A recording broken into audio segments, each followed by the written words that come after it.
morning. This is the Cowboy State Daily Morning Show with Jake. The new way Wyoming wakes up.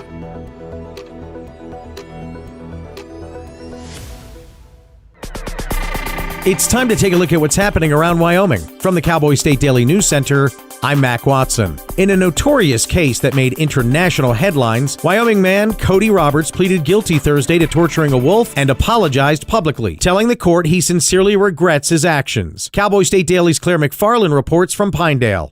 The judge said, well, I'm not sure if I'm going to accept this plea agreement. I want a pre-sentence investigation, which is a book report on your life, your history, an interview, more details about this crime. And then he will set sentencing. If the judge rejects the plea agreement, Roberts can revert back to a not guilty plea and go to trial if he wishes. Now, if the judge accepts Roberts' plea agreement, he would spend 18 months on probation. The terms include banning hunting, including shed hunting and fishing, plus a $1,000 fine. If he violates probation, Roberts could be sentenced to between 18 months and 2 years in prison and pay another $4,000 in fines.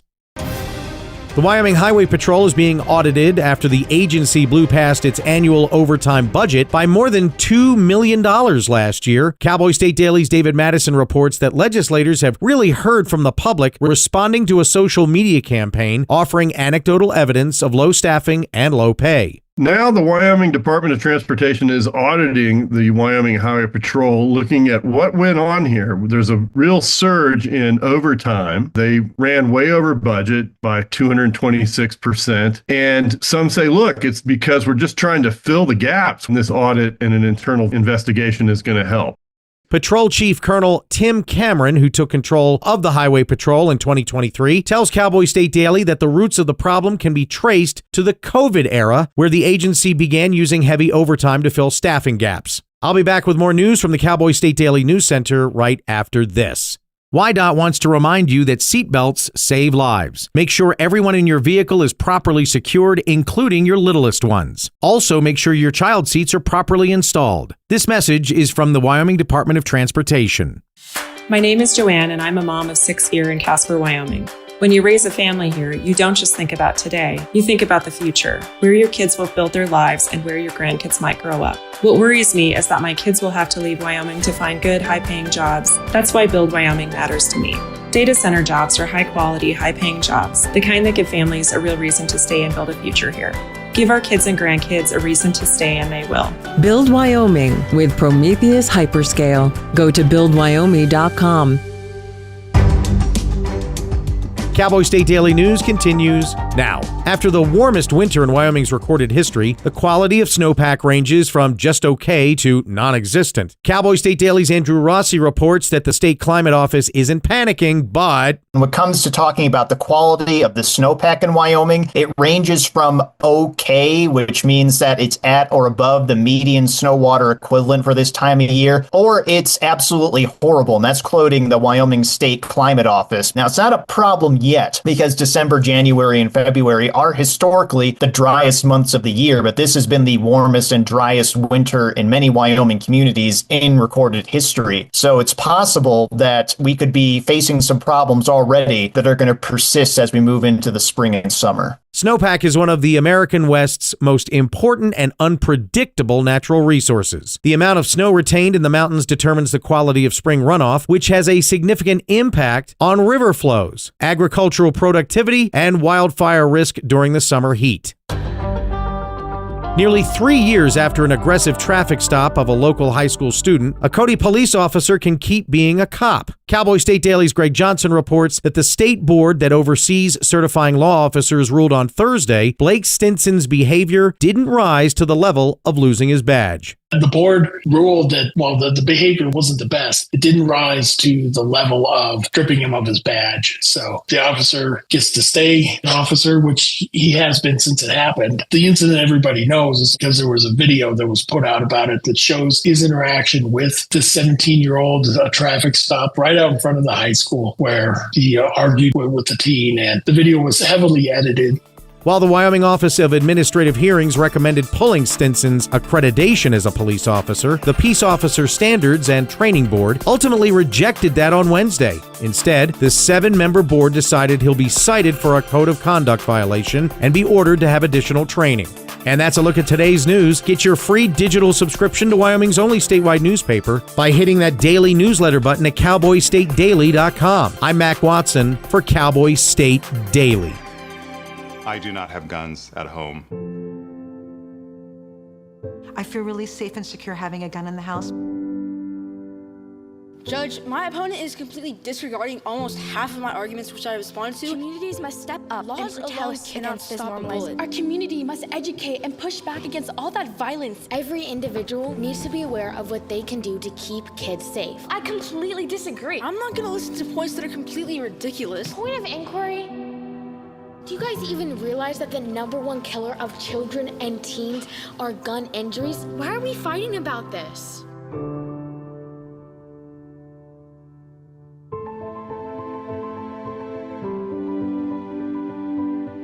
We have a serious problem in this country. There is no adult in this earth that wants children to die. I worry for my kids.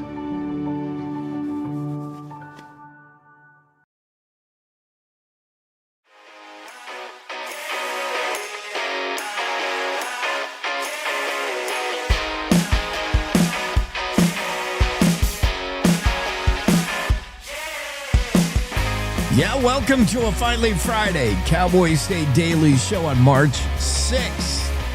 Good to have you with us. A lot of guests today. Jackie Dorothy's going to check in right off the bat. Cowboy State Daily journalist Tommie Knisely will be here from Y Fresh Farms in Cheyenne, the farm that's being gobbled up by a city. Representative Steve Harshman will recap the budget session for us. Governor Mark Gordon is going to be on. Should have led with that, right? I mean, the high office. Governor Mark Gordon will be on, and his take on the budget session. I think he's fairly pleased that basically his budget went through with just hardly a trimming. Bill Sniffin will be on. Aaron Brown from Wyoming Highway Patrol, joined by Col Tim Cameron, who has been running the show for Wyoming Highway Patrol since 2023. They're way over budget, overtime to blame. Why is that? And how to fix it? And Dr. Ali Nejadmalayeri, oh boy, his students just call him Dr. N, and you can probably guess why. He'll be on to talk about all things bonds, all things investment, money, global banking.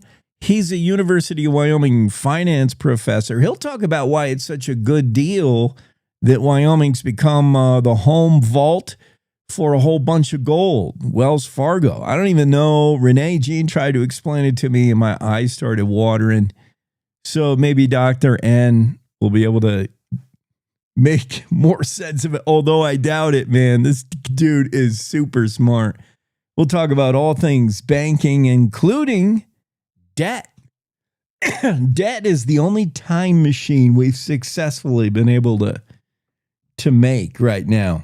You want a consistent time machine, it's called debt. And debt is the reason wars get fought. Debt is everything, I think. Dr. N will say that. We'll see. We got to do weather forecasting here in a moment. Also, news of the day from the Cowboy State Daily. News of the day from the world. Kristi Noem's got a new job, fired from the old one. I don't think she was a good fit. I think the meeting was short in the Oval Office. I think Kristi Noem sat on the other side of Trump's giant gold desk where President Trump said, "You're fired." And then probably said, it's just not working out. Because Kristi Noem is Trump's kind of guy, you would think. Motorcycle riding, horse riding, red-blooded American, gun-toting. just not the right fit for that gig, Homeland Security.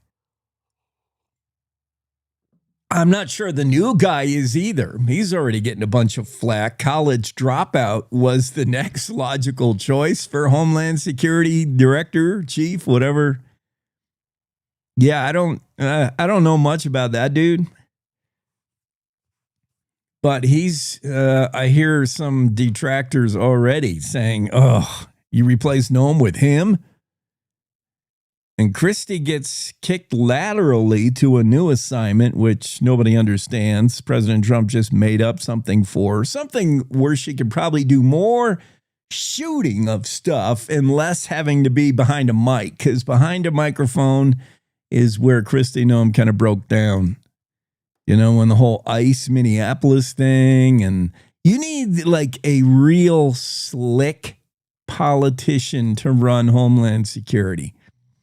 In my opinion, right? To be the face of Homeland Security. Meanwhile, boots on the ground, more down the chain of command kind of guys. If there's a Homeland Security, probably to keep America safe, you need guys running around with guns and bulletproof vests to keep America safe. You need some perhaps ugly things to happen in sanctuary cities and some things done on the down low. I'm okay with that. But when the buck gets run, when the flag gets run up the flagpole and the buck gets passed and it stops on your desk, you need to be that real smooth operator behind a mic. You can't be the outlandish sound bites that are Christie Noam. And she is not the right face for Homeland Security. I think you need a smooth operator up top.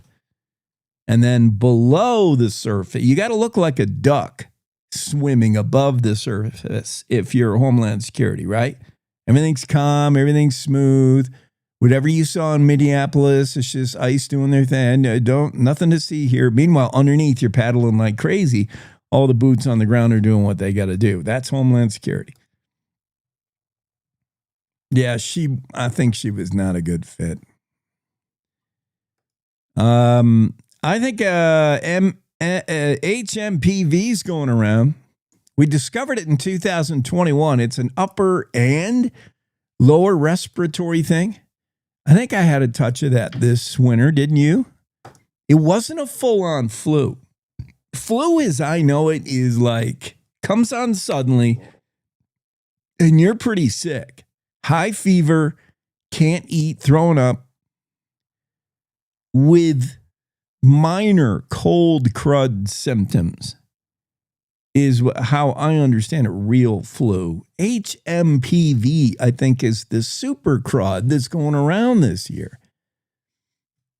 People are saying they're testing positive for influenza A and B, and then that could be, and I'm not a doctor, but neither is RFK Jr. That doesn't stop him from running the, what do you call it? CDC or whatever. He runs that whole deal. So if he can do it, I can spitball too.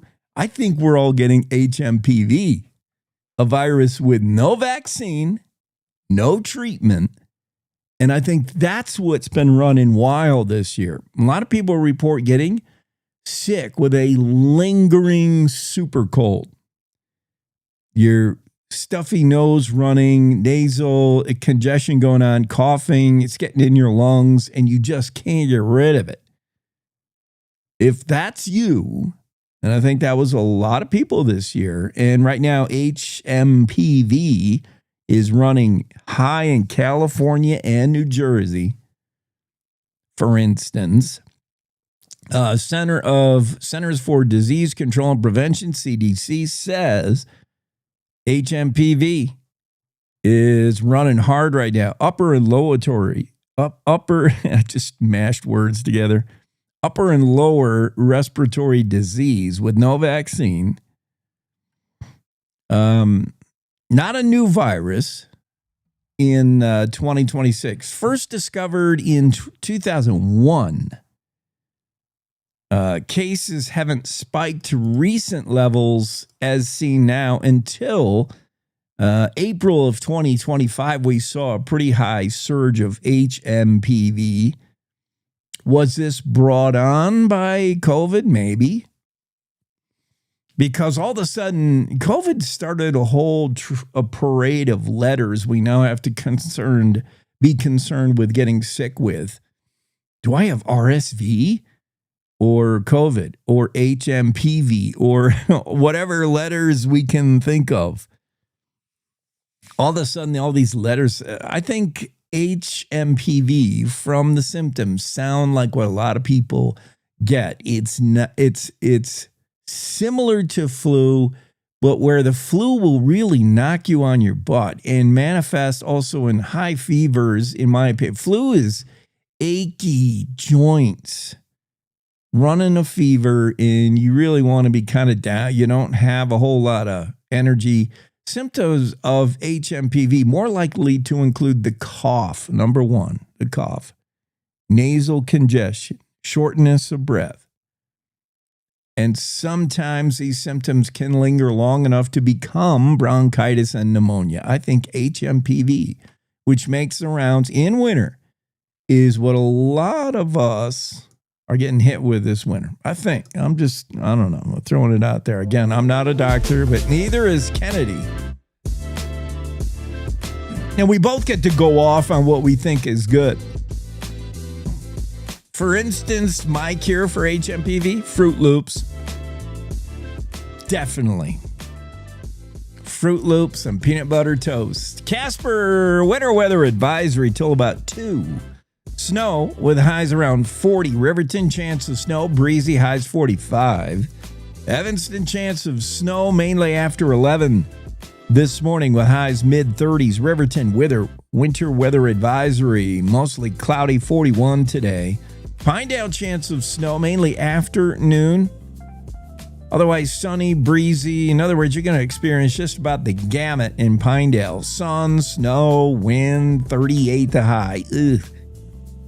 Alpine, chance of snow with highs in the upper 30s. DuBois, chance of snow as well, but perhaps sunshine peeking out in the afternoon. 37 the high in Dubois. Chance of snow in Jackson, mostly sunny, highs in the upper 30s. Thermopolis, chance of snow, breezy, with highs 47. Thermop has not had a lot of snow this winter. Jackie will be here in about 5 minutes. She'll tell us what it's doing in Thermopolis. Cody, slight chance of snow before 10. Otherwise, partly sunny afternoon, 43. Buffalo, maybe a snow flurry after 2-ish. Otherwise, partly sunny, breezy, 41. Sheridan, 44, with a winter weather advisory early morning. That'll expire about 9. Gillette, chance of snow probably in the morning, with highs in Gillette 40 and windy. Slight chance of snow in Newcastle, becoming sunny in the afternoon, 40 the high. Torrington, snow likely, probably earlier in the day than later, with highs near 40. Wheatland, you'll get to 37 with snow likely and breezy as well. Cheyenne, winter weather advisory till 6 this afternoon with up to 3 inches of snow likely. Patchy blowing snow in Cheyenne. Highs only 28 in the capital city. Winter weather advisory in Laramie as well. Could see up to 4 inches on the college campus. And winter weather advisory in Rawlins, maybe 2 inches of the white stuff today. All right, that takes you across the state. Winter definitely down south. What's it doing to the interstate? I remember when I first came on doing this show over a year ago. We launched October 24. Wow, we've been on that long. And I did do more road report stuff. This winter hasn't really been a reason to do many road reports. Winter that didn't happen. But anymore, we recognize this show is often consumed or digested, not in real time, maybe later Some people listen to the podcast a day later. Some radio stations air this show later in their afternoon drive. So to tell you what it's doing on Interstate 80 right now, what it's kind of lost. There's other resources you can go to find that, but suffice to say, Interstate 80's got some problem areas today, especially in the southeast, where Laramie and Cheyenne and the whole Snowchiman Trail that we talked about with historian John Wagoner the other day, that whole area, Elk Mountain, doing its usual thing, snowing sideways. Let's get our first break of the day, and I think Jackie Dorothy will be waiting for us. Hey, Wyoming, ready for news that actually feels like Wyoming? Tune into Cowboy State Daily Radio with heart, humor, and a little Western kick. From ranch roads to mountain peaks, if it's happening here, you'll hear it here. No fluff, no filter, just the real deal. Real voices, real stories, real Wyoming. If it's happening here, you'll hear it here. Cowboy State Daily Radio, Wyoming's news, just the real deal. 100% homegrown. This is the Cowboy State Daily Radio Network.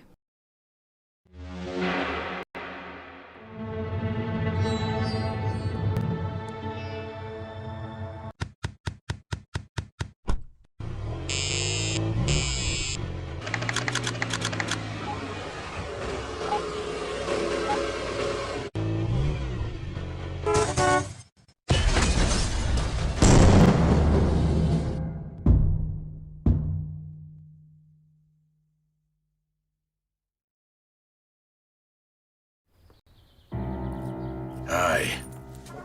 I'm your retirement fear, but don't be scared. You're still in pre-retirement. Does that mean I have more time to plan? Precisely. Here, this is pretirement.org. Retirement savings options? Potential tax breaks? Boom. This isn't scary. I'm doing it. You got this. Visit thisispretirement.org for free resources to help you customize your action plan. So as a technical sergeant, E6. I served in Vietnam in 1969. I am a U.S. Army veteran. Have you ever helped a fellow veteran? Of course. Yes. Try to always be there for each other. I do my best reaching out to my brothers and sisters in arms. Have you ever asked for help yourself? It's always tough, right? I can't say that I have. I mean, If you don't have someone to kind of help you guide those thoughts, it can be really bad. eventually, you just can't deal with it on your own. I guess it's a part of the military too, right? Service before self. It was drilled in, service before self. And you start to question, maybe people would be better off without me, When you realize that you're not alone, once you take that first step, there's so much support.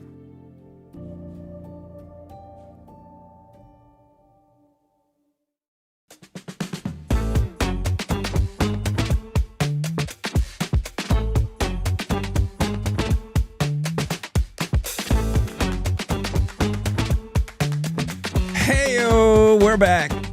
Jackie's not going to be here till next break. I was reading my schedule wrong. It's early. It's not too early for Jersey in the house. Oh boy, thanks for the warning, Jack. Jersey in the house, Jack says. People from New Jersey. That you don't know where I'm going with this. Trust me. People from New Jersey can run the world, and it'd be okay with me. Jersey people, by and large, and I know I'm stereotyping, but that's what we do. I mean, without stereotyping, everybody's the same. We're all vanilla. Jersey people, stereotyping, are not all mobsters. Most of them are. The rest of them are carjackers. No. Jersey people are the right recipe, the right combination of street smart, savvy, and You can plug them into any situation and they'll social MacGyver the crap out of it. You could potentially, although it might blow up in your face, plug a Jersey person into a Royals situation. If you had like the royal wedding in London, some real fancy event where you're required to keep your pinky off your glass when you drink, you could plug a Jersey person in there and they could do it without embarrassing you. If you were to have a New Orleans street fight against Joaquin Phoenix. Wait, who's the guy down there fighting in the street? New Orleans. I already forgot his name. I want to call him Joaquin Phoenix, but it's not him. It's the other dude with the funny name. Nola Arrest. All you got to do is put Nola Arrest. He's been, well, maybe not. That's all you got to do. Hold on. Celebrity. My brain was not ready to go here. Shia LaBeouf. That's the guy. I always get him mixed up with Joaquin Phoenix because they have like such weird names. Joaquin, Shia, Phoenix, LaBeouf. Shia LaBeouf's been arrested twice now within a week for just ripping his shirt off in downtown New Orleans and challenging anybody to throw hands. Anyway, I digress. You could plug a New Jersey person into that. So you could bring a New Jersey person out and have them manage the Dude Ranch in Wyoming. And they could do it eventually. Like, they're the most adaptable, real, a combination of blue collar, street savvy, get it, roll up your sleeves, get it done kind of people. Jersey is Teamsters. And New York City has many of the same elements. New York City are a real cosmopolitan, metropolitan, melting pot, real savvy. You're never going to pull one over on a New Yorker. They're hip to everything, but they're a little jaded by being NY and not NJ. They're a little fancy.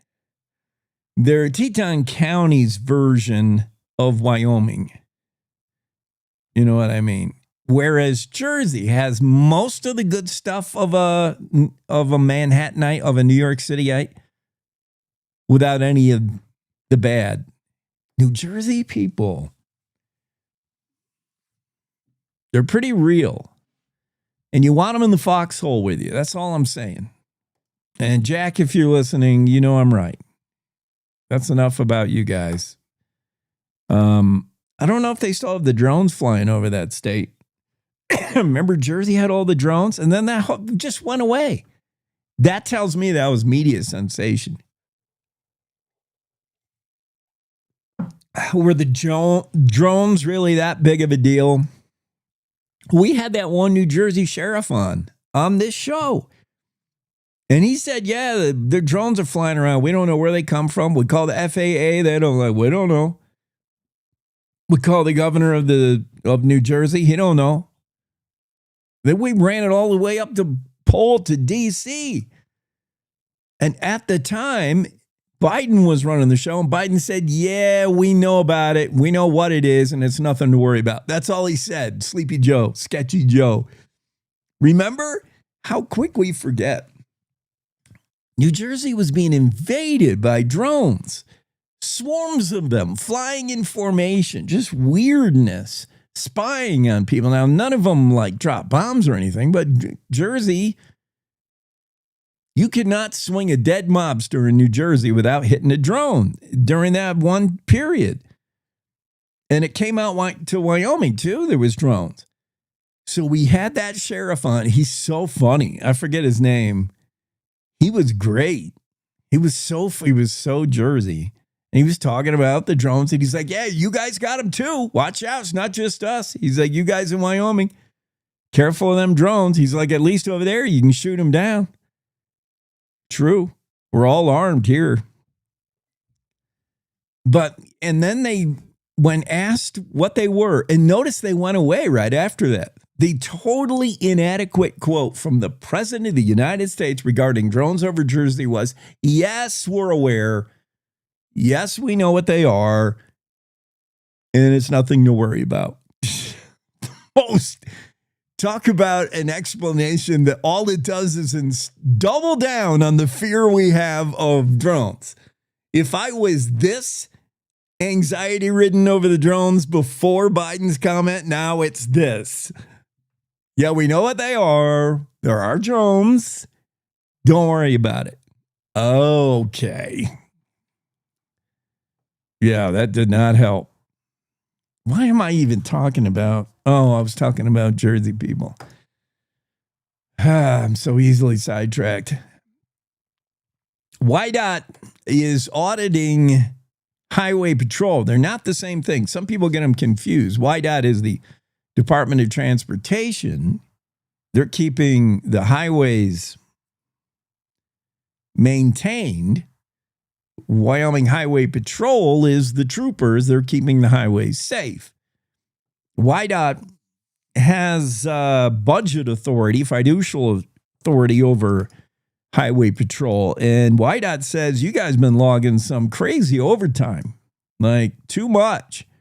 Overtime spending surges to 226%. If you're not good at math, that's like a lot. More than double, I'll say that. 50,000 hours of overtime, admitted Patrol Chief Colonel Tim Cameron. He'll be on the show today later, by the way, Colonel Cameron. We used so far, I think annual, they blew past their annual overtime budget by more than $2.5 million, $2.4 million. They're now up to, I don't know, $4 million in overtime, 50,000 hours. And there are a few reasons Colonel Cameron will explain when he's on the show. One being they're not fully staffed out. And even when they are fully staffed out, which is, I think, 208 troopers, if they're fully maxed and they've hired all the troopers that they're allowed to and allotted to, that's like 208 for the entire state. And that's not all on one shift. That's total in the whole state. The state's huge. 208 troopers. And figuring they got to run, if they're on 10-hour shifts, which I think most of them are working 4 10s, that's like 2 a day, and you still don't have 4 hours accounted for. I mean, it's amazing you can even find a trooper. And it's amazing that when you do, they're always behind you with the lights on. You got to be kidding. What are the chances of getting pulled over by Highway Patrol, considering there are total 200, and they're not even staffed out, 208. They're currently rocking about 190 something troopers total in the state. And those odds, as big as the state is, sure enough, you'll find a troop. Murphy's Law of Highway Patrol. The one time you're doing 60 and a 55, there they are with the lights on. You got to be kidding.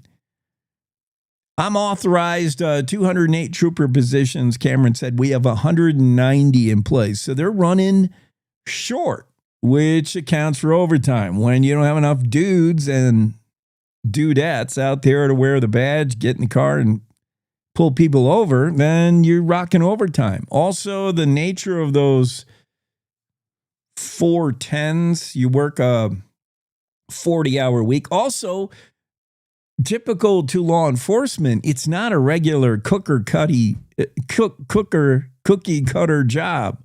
You're not making widgets. You don't just work, C-trick midnight to 8, and then when the clock strikes 8, you stop punching out your widgets. Oh, I only made 23 widgets today. Club, whoop, whistle blows, I'm done. It's not that kind of job. There are emergency situations. You may have to answer a call with 20 minutes left in your shift. That happens a lot. My brother works NYPD, or he did. He's retired now. And he told me a good time to commit a crime, a minor crime, is like 20 minutes before shift change because there's not a cop that wants to do the paperwork. They want to clock out and get home. So you find out when your local, for me, I remember back in New York City, it used to be like 7:30 a.m. They would switch over, something like that. I never put it to the test, but yeah, if you answer a call, if dispatch says we got an overweight trucker blew through a way station and he won't stop. Some guy's chasing him now. We need you to go out and throw the spike strips or something. If you answer that call and you're 10 minutes away from your shift being over, you're like, oh, crap. I'm in overtime. By the time I get this all wrapped up, get back home to the station and fill out the paperwork, I'm 2-3 hours into overtime. That's the nature of the job. That's why they're clocking OT. There's not enough people, troopers and dispatchers. The nature of the gig means, you don't just clock out when the clock says your shift is over. You might have to continue to arrest people. We'll talk about that. Aaron Brown's coming on. Communications with Highway Patrol and Lieutenant Tim Cameron will be on to talk about that. Can't wait to talk to the governor. Governor Gordon will be on today. And he's fairly happy with how the budget went. In fact, everybody, I guess, was happy. I know some more moderate leaning, or at least non-Freedom Caucus Republicans are claiming the Freedom Caucus rolled over. Certainly Democrats are claiming Freedom Caucus rolled over. I don't know if the governor would use those exact terms, but we're all coming to the notion that while there was tough talk early, before the session even started, from the Joint Appropriations Committee and some of their cuts or recommended cuts, the rhetoric out of the Freedom Caucus, which holds majority in the House, was certainly tough. Right sizing of government, cutting. And in the end, the cuts were not nearly as deep as I think we could have anticipated, and very quickly got to a point that was close to the governor's recommended budget, very closer to his than it was to the dream budget of the Freedom Caucus, I think. Now, does that mean rolling over? Does that mean the dog was just barking and never intended to bite? Was this just for headlines, to get attention, to prove a point? I don't know, but the budget did get solved really quickly. Like one day, that commission, they're $170 million apart, which given a $10 billion budget isn't that big, whatever the percentage is. $170 million, that's nothing.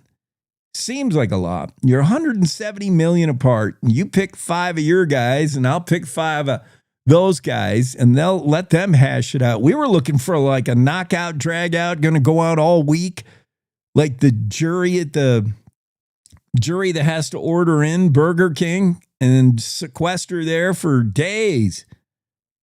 They came back with a verdict in like 2 hours. Yep, we got it. Wow. Really? Yeah, we're just going with the governor's budget, turned it a little bit off. What he had allotted to mow the grass at the Capitol building, we took that out, and that was about it. Yeah, it came in at just under $10 billion, 9.99999. Yeah, so we'll chat with the governor about how he was at, because everybody claimed a win, which is great. I mean, again, it is the art of compromise. It is the definition of compromise. The glass half empty definition is, there was compromise when both parties walk away saying, well, that sucked. We lost. That was terrible. If they're both unhappy, it was true compromise. What if they're both happy? What if they both walk away thinking win? Like, yeah, we won that one. Not only both, 3 parties, the governor, the Senate, and the House. All 3 had a different idea what the budget should have been. And all 3 walk away after that Monday, early this week, and said, we win. Oh, okay. Well, the state wins. If you all figured out the budget that fast, that easy, and you all think it's a win, then it's a win for the state. Every morning, America wakes up to reheated outrage and copy-paste commentary. Yeah, I don't follow talking points. I follow common sense. If that hits a nerve, good. It means you're still alive. No spin, no fluff, no kumbaya, just Jake. Serving up truth, sarcasm, and grit. Stirred by hand and seasoned with reality. I don't yell, I don't pander. I just call it like I see it, and trust me, there's plenty to call. From the Capitol to the county fair, if it's worth talking about in Wyoming, Jake's already on it. No permission needed, no script required. The West was built by people who spoke their minds and stood their ground. I'm just making sure we don't forget how. The Jake Show. Weekdays on CowboyStateDaily.com and wherever bold voices still have a mic. No apologies, no filter, no bull. You're listening to the Cowboy State Daily Radio Network. When it comes to making plans, you are the best. Those 9 months were also 273 days of planning. What about your daughter's first costume party? It was out of this world. And let's not forget those barbecues you plan in detail for your family and your more vegetarian by the day best friends. That surprise party for your parents' golden anniversary? You get the golden planning. The same way you plan each detail for those moments, start planning to protect you and your loved ones from a natural disaster. Sign up for local weather and emergency alerts. Prepare an emergency kit and make a family communications plan. Protecting your family is the best plan you can make. Emma, did you hear? Todd's in the hospital. Who's Todd? He got a collapsed lung from vaping. He thought it was cool. Not cool. Promise you won't vape, Emma. It can lead to a lifelong addiction, and we can't be friends if your lungs collapse. Bogus. Wacky sitcom teens aren't the best people to talk to your kid about vaping. Hey, you got a minute? You are. Start the conversation with your child about vaping today. When the uniform comes off, the battle doesn't always end. Too many of our veterans are fighting silent wars with trauma, with loss, with hopelessness. Downrange Warriors stands in that gap, offering peer support, purpose, and a brotherhood that saves lives. You can help. Visit downrangewarriors.org because no warrior should ever walk alone. Hope is waiting. Be the reason they find it.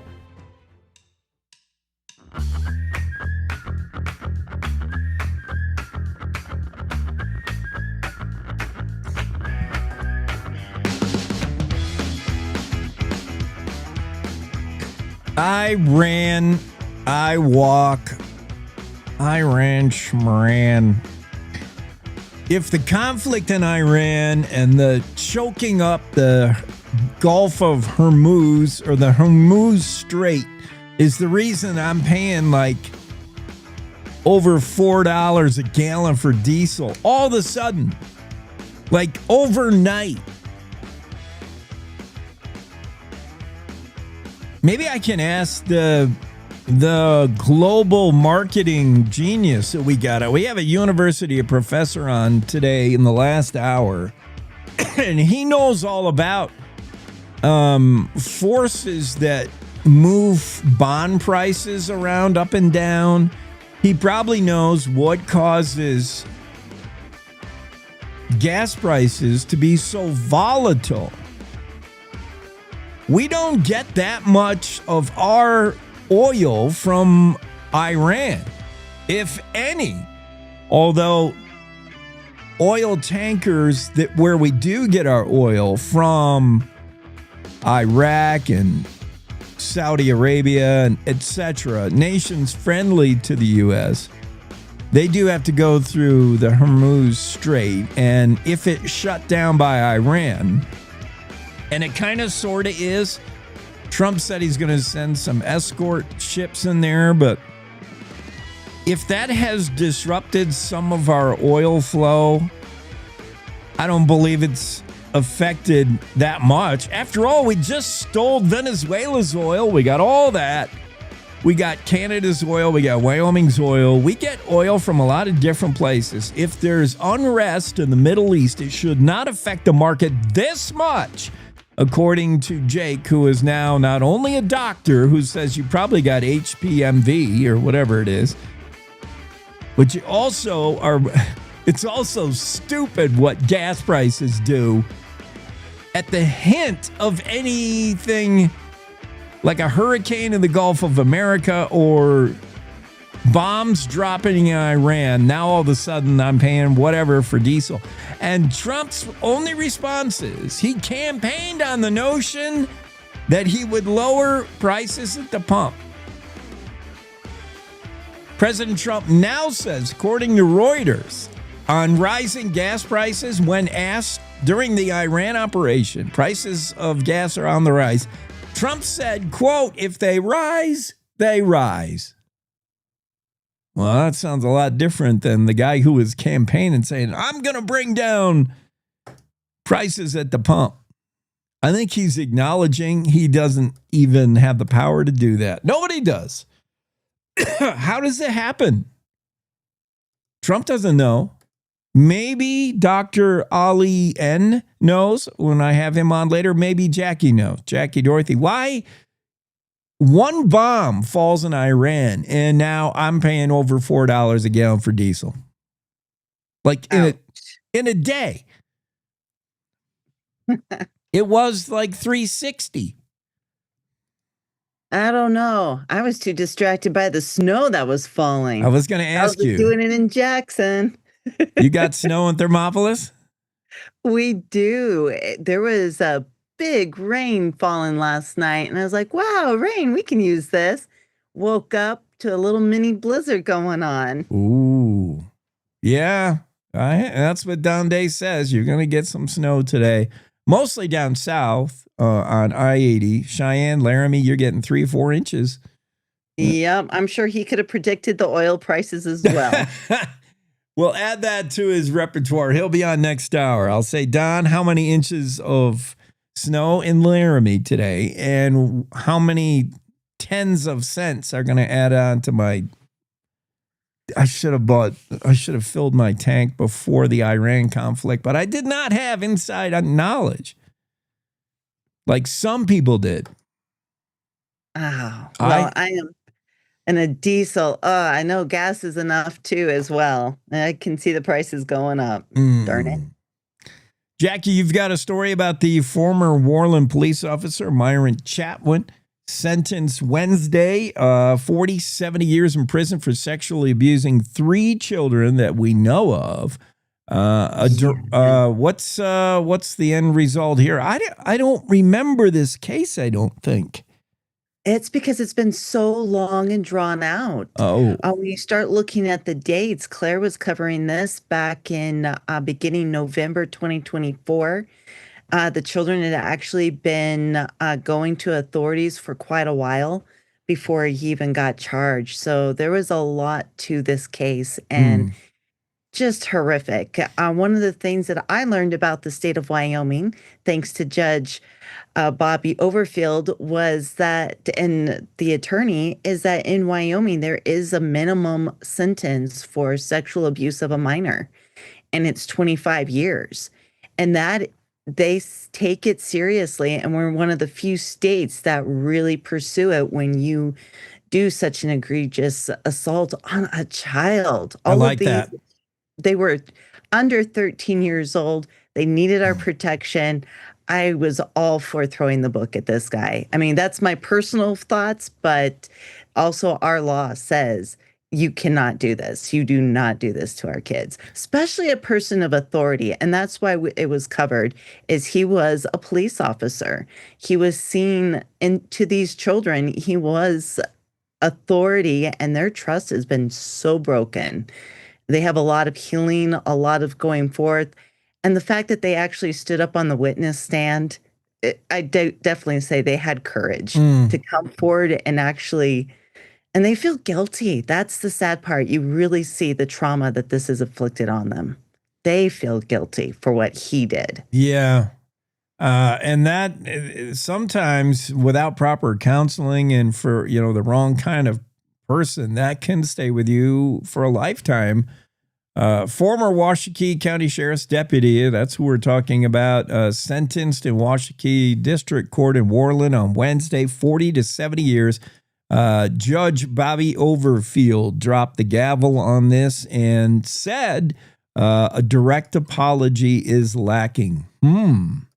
Yes. One of the things she said from the stand, and it was rather evident, is that he never told the kids that he was sorry, never took responsibility until that day when he knew he was going to be sentenced.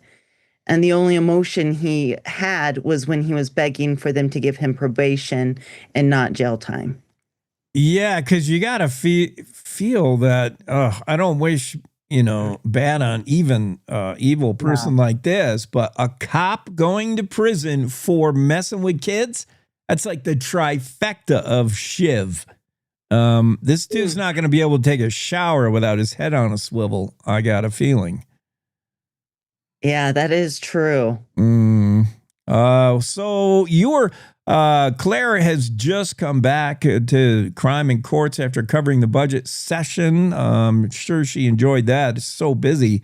And so is this why did you pick up one of this? Is kind of.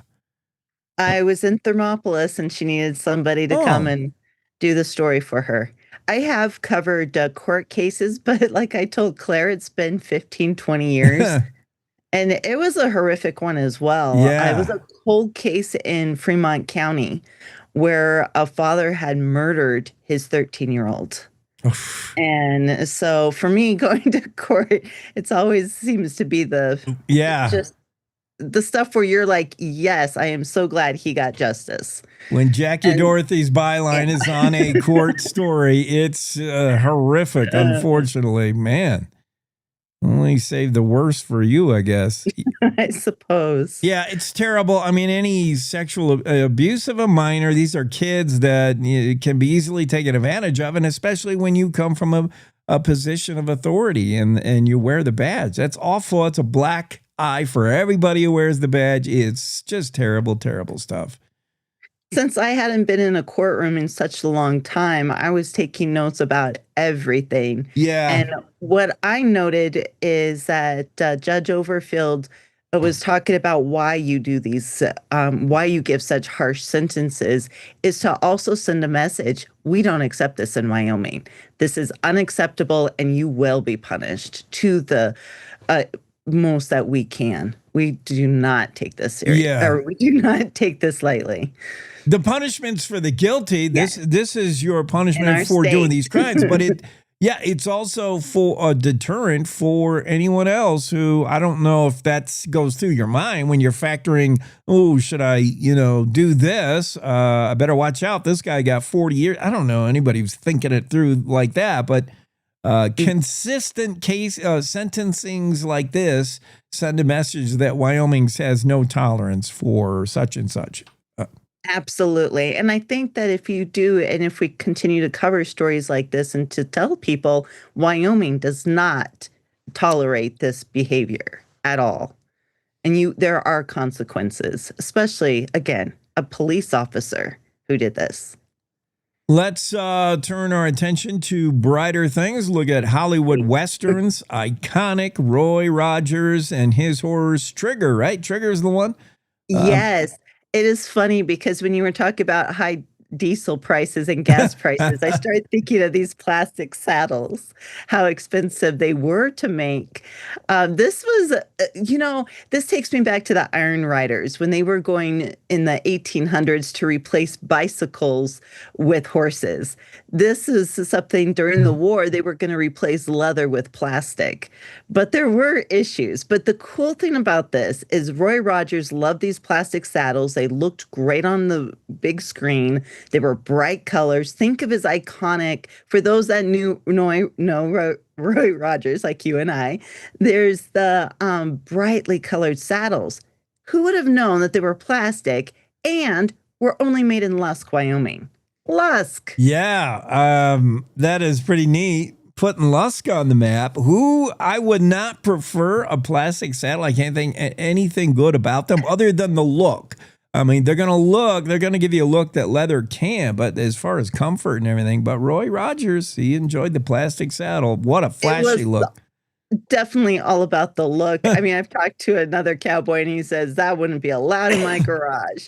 Yeah. But Tom Harrower, he is a collector of all things cowboys. And he has probably I would say, the largest collection. He's tracked down, without use of the internet, I might add, all of these saddles. He believes there were 65 made, and he knows where 52 are. And there is a big chance the other ones are destroyed because they did have flaws. In the heat, they would stretch. I was picturing Gumby in my head. Uh-huh. And then in the cold, they would get slippery, and you couldn't stay in the saddle. But the Rose Bowl Parade and the Rose Parade back in Pasadena, this is what Roy Rogers rode, a saddle from Lusk. And it was innovative. I mean, plastic was new. This company went on actually to make yo-yos and all of these other plastic items. And they were doing it in the late 40s and early 50s. Unfortunately, they went bankrupt in 1951, so they never were able to be part of that plastic revolution in the late 50s and 60s. But they were there. Lusk, Wyoming was leading the way with plastic saddles. And we had actual saddle makers making these. Well, yeah, you would... That must have been some kind of trick because you would have to know how to make a saddle, then adjust to the material rather than being someone who is good at working with plastic and then say, make a saddle. That would be harder to start that way, to go that way. I admit I geeked out on this, and I even went to eBay and ordered the article. It didn't come in time, but there is an article from the artist that how he talked about the saddles. And it took them 2 to 4 months to make a saleable saddle. And once they did them, they were very expensive. So it wasn't a cheaper material. It was what they had on hand. So a regular saddle in the 40s would be $125. These saddles ran up to $600 for a saddle. And the bridle and the lasso and all of the bits. So only Roy Rogers could afford them, and it just so happened that he started to like them. It was probably World War II rationing, right, that caused you to just move away from leather. And then if you're Roy Rogers and you can afford it, it was the look. I mean, nothing's going to give you the bright colors like that plastic, but man, you would creak in the saddle, you would have to think. He had 5 of them between him and his wife. Yeah. And it was just fascinating to look at the pictures. And then, of course, he became a spokesman for him. And as I said before, he started purchasing all his Roy Rogers yo-yo. All kids in the early 1950s and 40s wanted a Roy Rogers yo-yo. And you got them from this company. Tom Harrower is now probably the only collector of this. He's probably got all of them that exist. The All Western Plastic Company. It sounds like an oxymoron. All Western Plastic Company. What? And so he is making a plea to anyone, because he's not on the internet. Give him a call. Yeah. Tell him any stories you have, any information, because he's just trying to save this, because he says this is part of our Wyoming heritage. Yeah, Lusk, saddle maker. If you got one in the attic, find one at a garage sale. Yeah, get a hold of Tom and say, I got one more for the collection. He's also looking for the plastic lassos, so let him know. Plastic lasso. It's a Barbie world. Roy Rogers. Thank you, Jackie. Thank you. Enjoy the snow in Thermopolis. Make a snowman. I think I will. All right. Cowboy State Daily Show with Jake on a little bit of a snowy day today across the state. Most of us going to see some of the white stuff, especially down on Interstate 80. Watch your travel on I-80 today. Going to be a few problem spots. Laramie, Cheyenne, 3-4 inches today of snow. Coming up next hour, much more. It's going to be fun. Tommie Knisely is going to be here. Representative Steve Harshman, Andrew Rossi, Don Day. We'll ask Don Day, why do gas prices go so high?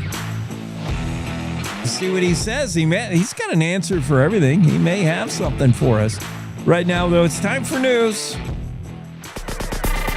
It's time to take a look at what's happening around Wyoming. From the Cowboy State Daily News Center, I'm Mac Watson. A 28-year-old Cheyenne exotic dancer is being sought on a warrant after sheriff's deputies say she assaulted another dancer at gunpoint over a dispute about a regular. Cowboy State Daily's Dale Killingbeck reports Brianna Elzie is also charged with stealing a pistol and assaulting her boyfriend with her vehicle. Apparently, a woman from that club who is a quote-unquote dancer had assaulted another woman over a regular that was at the club. She had brought a pistol with her, and before she assaulted the other dancer, she took a pistol from that dancer's boyfriend, took it back with her, assaulted the dancer, then took off in her car. The affidavit states that she takes off, but her boyfriend tried to stop her, stood in front of her car, and then she tried to bump him with her car and then pushed him out of the way with her car after repeatedly pushing him with her car. A warrant has been issued for Elzie's arrest on charges of aggravated robbery with a deadly weapon, aggravated assault and battery, threatening with a weapon, theft, and domestic battery.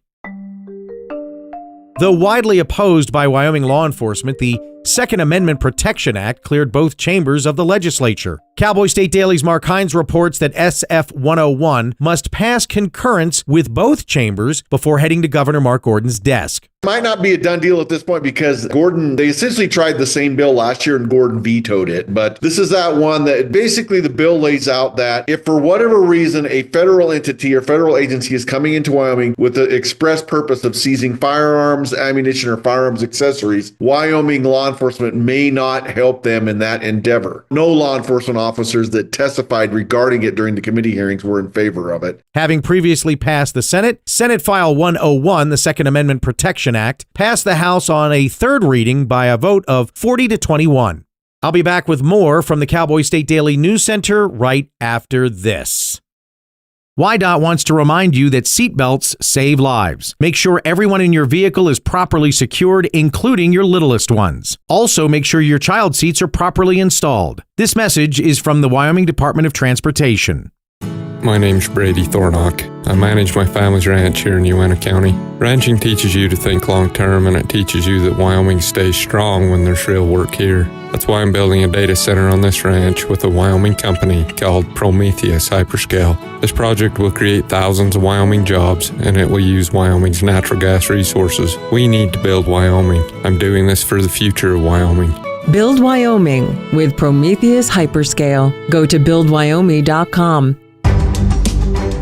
Cowboy State Daily News continues now. The office manager for a Sheridan nonprofit foundation admitted stealing more than $630,000 since 2013, police say. Cowboy State Daily's Greg Johnson reports that Bobby Joe Neeson blames a shopping addiction and taking the money was an easy fix. This is how it worked. She was in charge of managing and issuing loans and payments to these customers who had these loans through the foundation. What she would do is, with an open account, she would add another loan to them. She would add like another $2,500 loan to their account without the person's knowledge on the books. But when they actually deposited that money, instead of directing it to that person's account, she directed it to one of her personal accounts until it added up to more than $630,000. The 56-year-old was arrested Tuesday on 13 counts of felony theft for making 276 transfers totaling over $630,000 into multiple personal bank accounts from 2013 through the first part of 2025.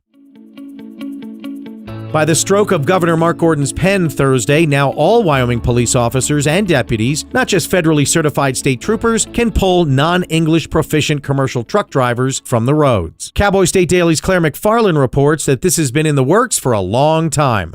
Governor Gordon on Thursday signed into law a bill giving any Wyoming cop the ability to pull a non-English proficient trucker from the road. So this is a saga, right? The federal government had a long-standing rule saying if you're going to drive commercial truck, you've got to be able to converse with the general public, fill out logbooks, answer official inquiries, and read signs in English.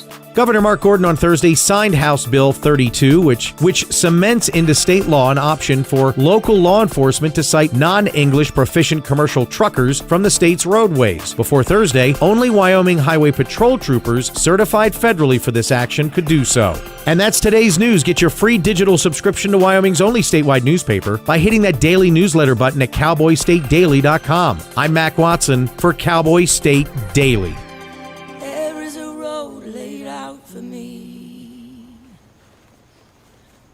Boxes everywhere, and this is gonna be Addie's room.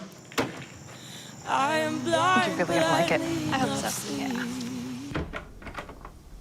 I know this road is there for me. There is a long way. First night here, but Amy seems cool. The waist down by the river. I am blind, but I need not see. I got this. I know it's there for me. Okay. If I'm really free, take me down to the river and wash me.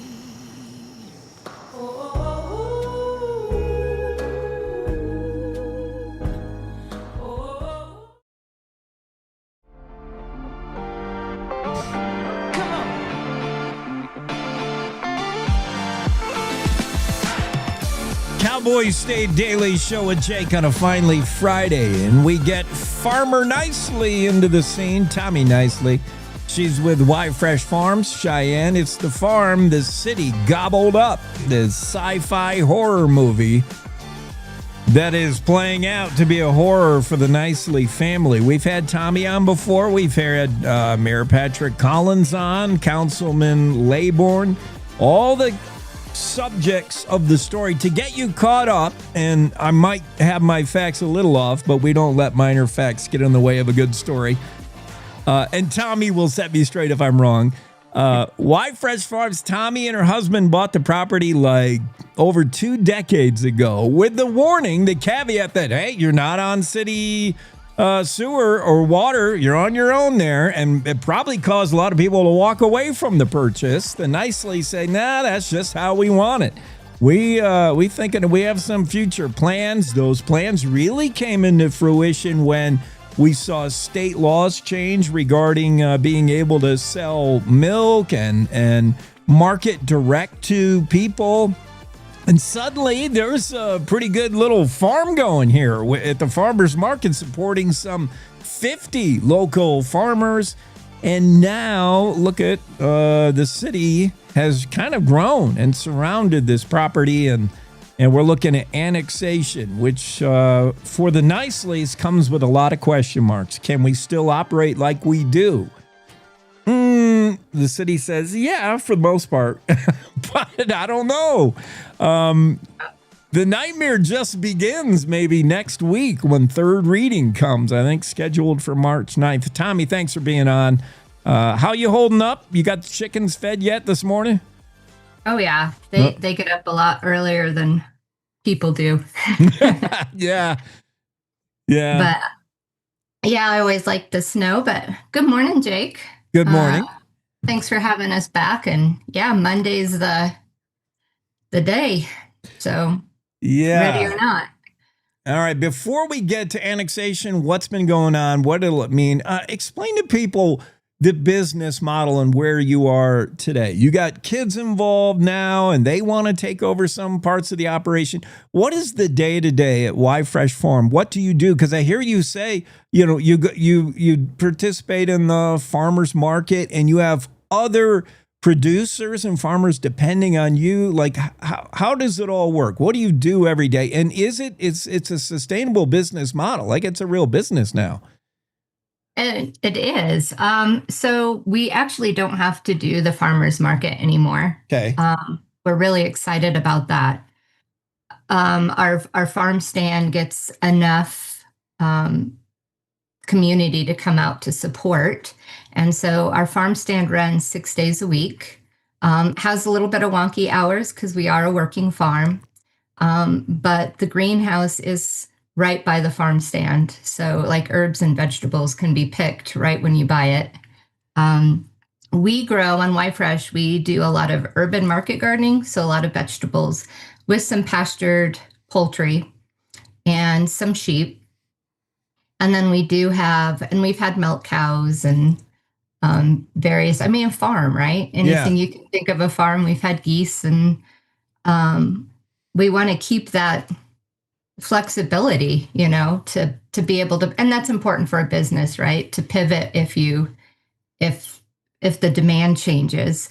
And we've just grown and we've always been open. We have an excellent location to let other farmers bring their goods in and market directly to the consumer because of the cottage food laws we have here in Wyoming. And, there's 2 other farm stands outside of Cheyenne. They're in the county too. The county doesn't bother us. They like it. And all over Wyoming, there's a whole bunch of little farm stands going up because of these laws, and it's good for the community. Yeah, and I heard the counselors, and this must come up during the readings and during all these meetings and talk of annexation. People seem to talk about the idea that this kind of thing is needed today because we saw the supply chain get all kinds of weird with COVID. And there's a general push on to do farm to fork and understand where your food comes from and get real hyper local about your food. This is a huge movement. But that discussion, Tommie, while it might be all well and good and why your farm is doing great, it's like a side distraction from you're being annexed. Like, that's the point.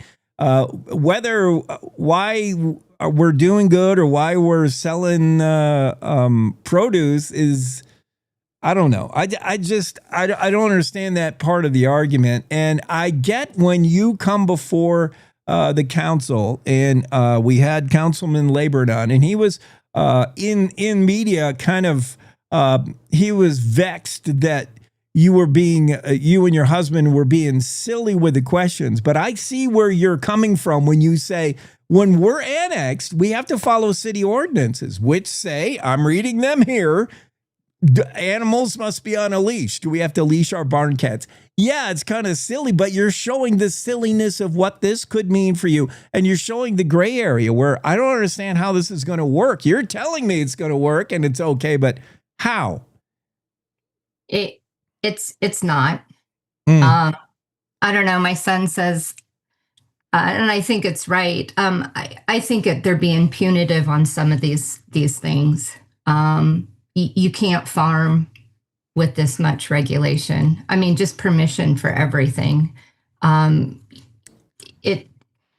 If you've read the answers, you understand. But yes, the way I read it is the barn cats have to be under control at all times. So either we have to have a fence that can control half feral cats, or they need to be on a leash.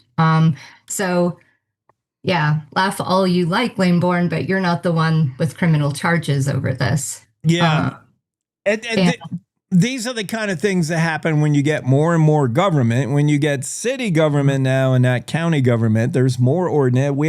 We've seen stuff like this happen. It's the reason why some people choose to live out in the country, out in the county, out rurally. Not only does it work for your business model, but it works for your peace of mind to have less ordinances. So I don't know, Tommie. What is the answer? What is the future? Because this city is, they'll say the reason they're doing this, and you think it could be, some kind of punitive thing. They'll say, look, it's just, it's a weird trying to figure out who rules over this. Is it city? Is it county? The city has completely surrounded this property pretty much. And they say when that happens, state statute means we have to swallow you up. They want to run Jefferson right through there. I mean, that all of a sudden that road stops your farm and then it picks up again. The writing is on the wall. I don't know how you're going to stop this. Can you move the whole operation, or what do you do now? We don't know. Yeah. I mean, we got one last chance to appeal to them. I mean, we given them reasons why, and we're going to have to give them more reasons. Again, we only have 3 minutes to sit down and argue our case that why their interpretations of things makes my operation. You can't operate. You can't farm when you have to ask, to move every little thing, especially market gardening. But I think there's even further implication. There's a very concerning part that they've answered, saying that they don't believe that my farm is operating under the Wyoming Right to Farm and Ranch Act.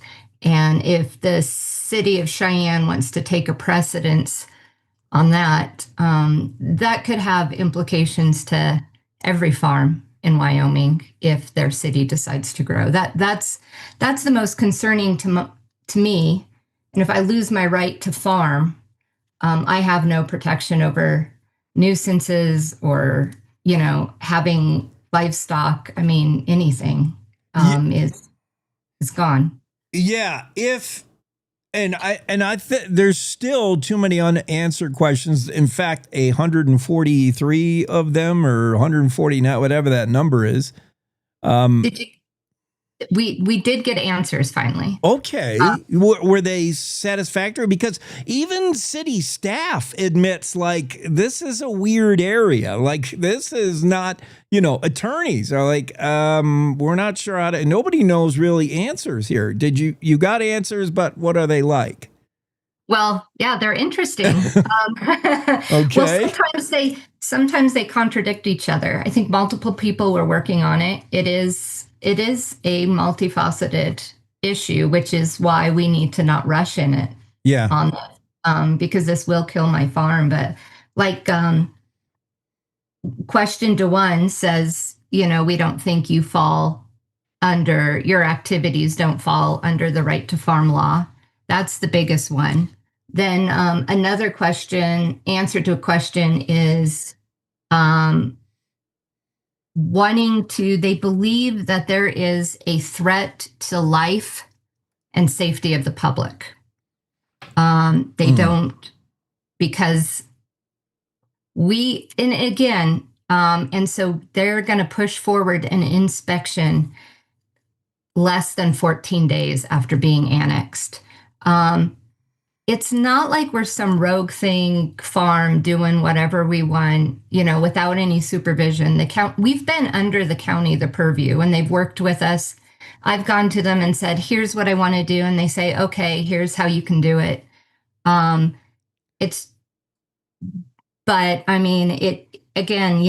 We've done everything we needed to do that we were required to do as far as fees and permits and license. And they come in and they're even telling us about inspections, all these inspections that need to happen within 30 days. And even like trying to get other government bodies involved, like saying, now you need to get a hold of the Wyoming Department of Agriculture and the Department of Environmental Quality. And it's like, we've been working with the government, maybe not the city, but the USDA has been out here. We've gotten grants for them. We've worked with the NRCS.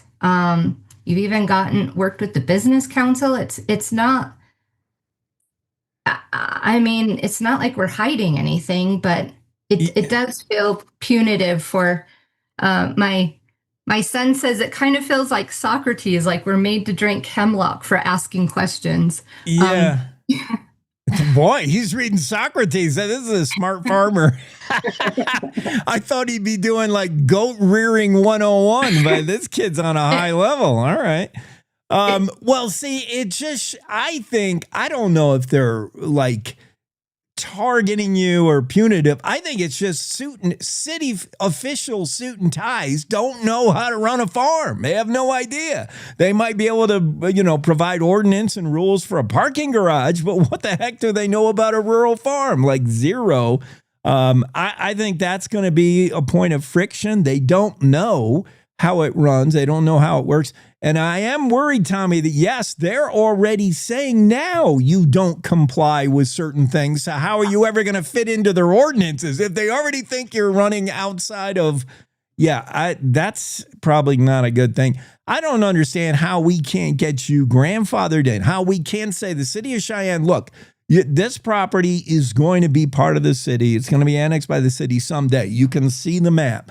But as long as you and your family are alive, we'll just kind of, we're not going to ride herd on you. You can do what you do.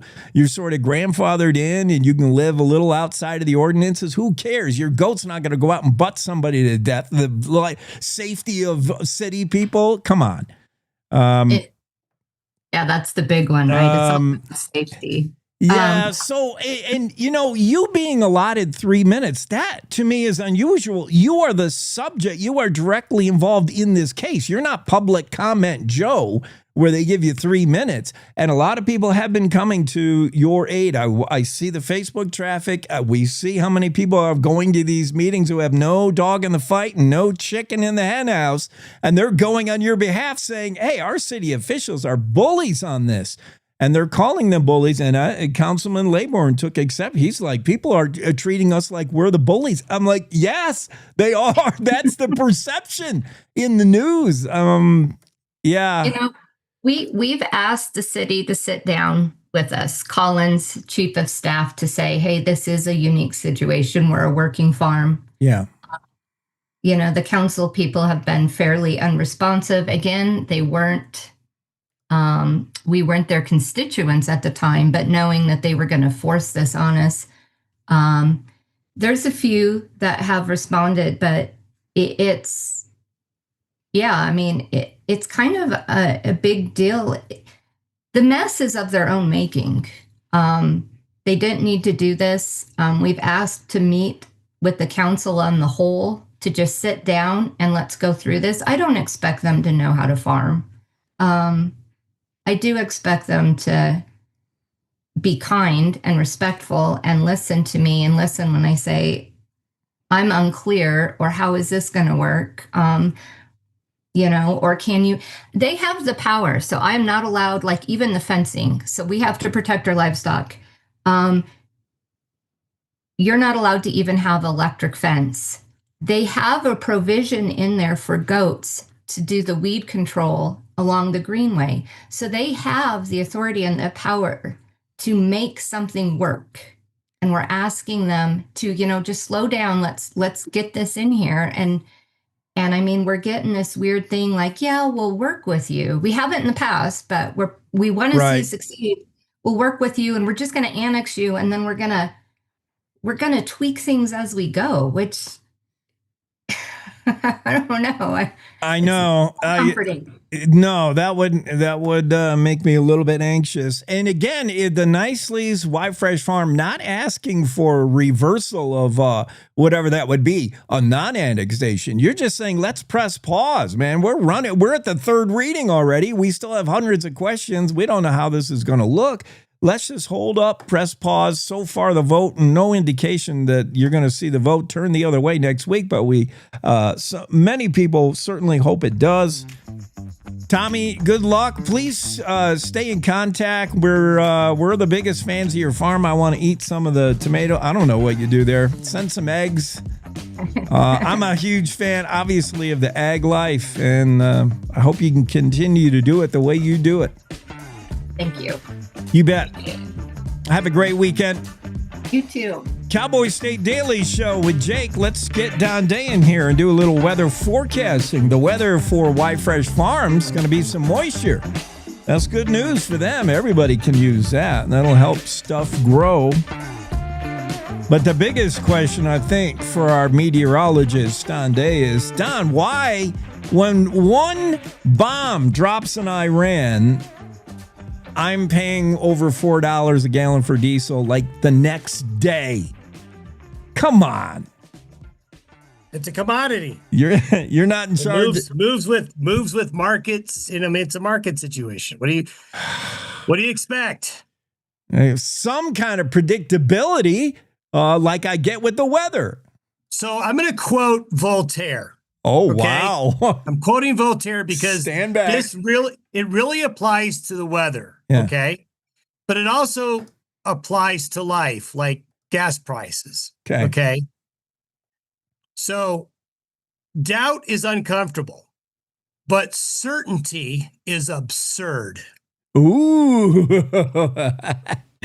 I'd rather live in uncomfort. I'd rather live in the not knowing, yes, than the certainty of...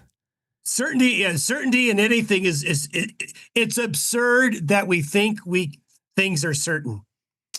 Well, in the uncertainty of things in Laramie County or Albany County today, I might be able to have an afternoon picnic, but in the certainty, probably not.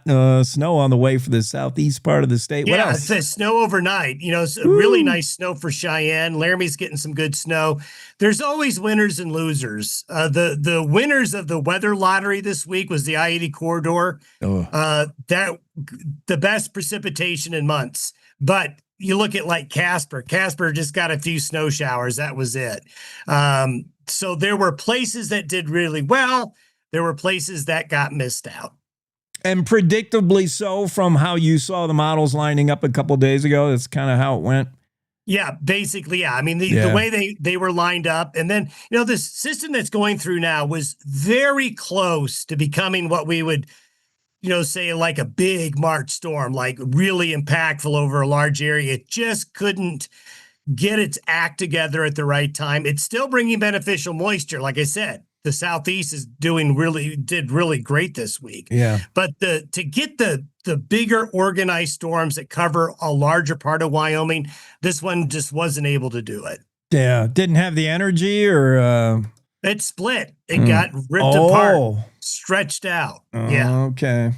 Well, that'll happen. What do you see long range, 10-day? What are we looking at? Well, what we're going to see is a warming trend this weekend, drier trend. Next week, we're going to be talking about the northern half of the state. There's a kind of a winter-like pattern developing where the jet stream is going to sag south out of Canada, and northern Wyoming will be susceptible to some cold snaps and some snow. While the central and the south, I think, is going to be at times pretty windy, and it'll be harder to get wet down there. But the northern counties of the state is something to keep an eye on. A couple of cold fronts next week, one around Tuesday and another one late next week. You got it straight from our Voltaire quoting weatherman Don Day. Winter is here.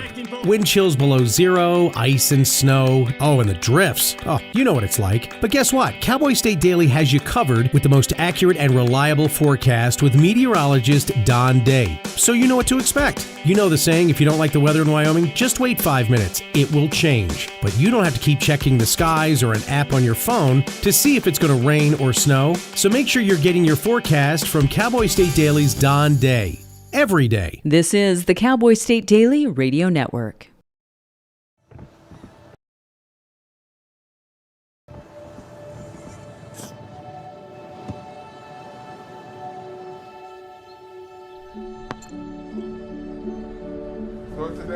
I don't remember how it started.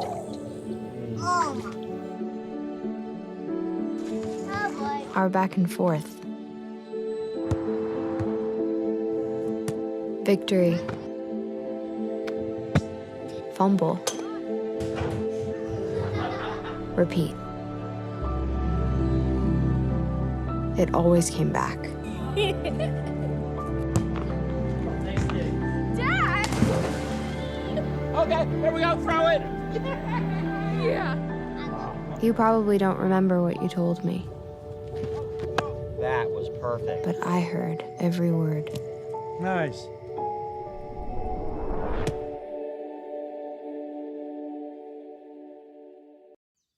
Jason, let's go see your room.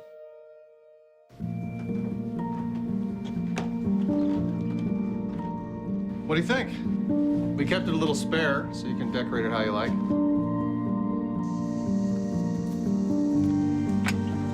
Dinner! Go. Excellent. Soccer is fun. Yeah, I saw you guys out there. We're the family. Yeah! I thought you were on my team.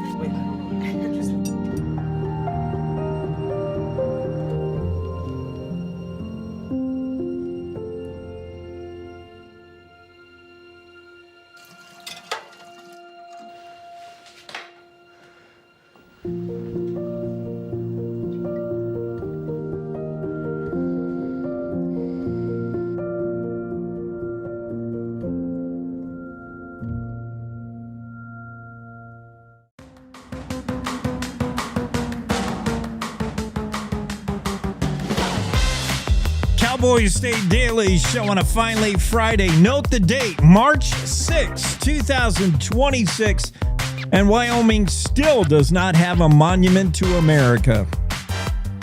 Why not? Representative Steve Harshman is with us, HD 37. The session wrapping up. You're almost there, Representative. Great job.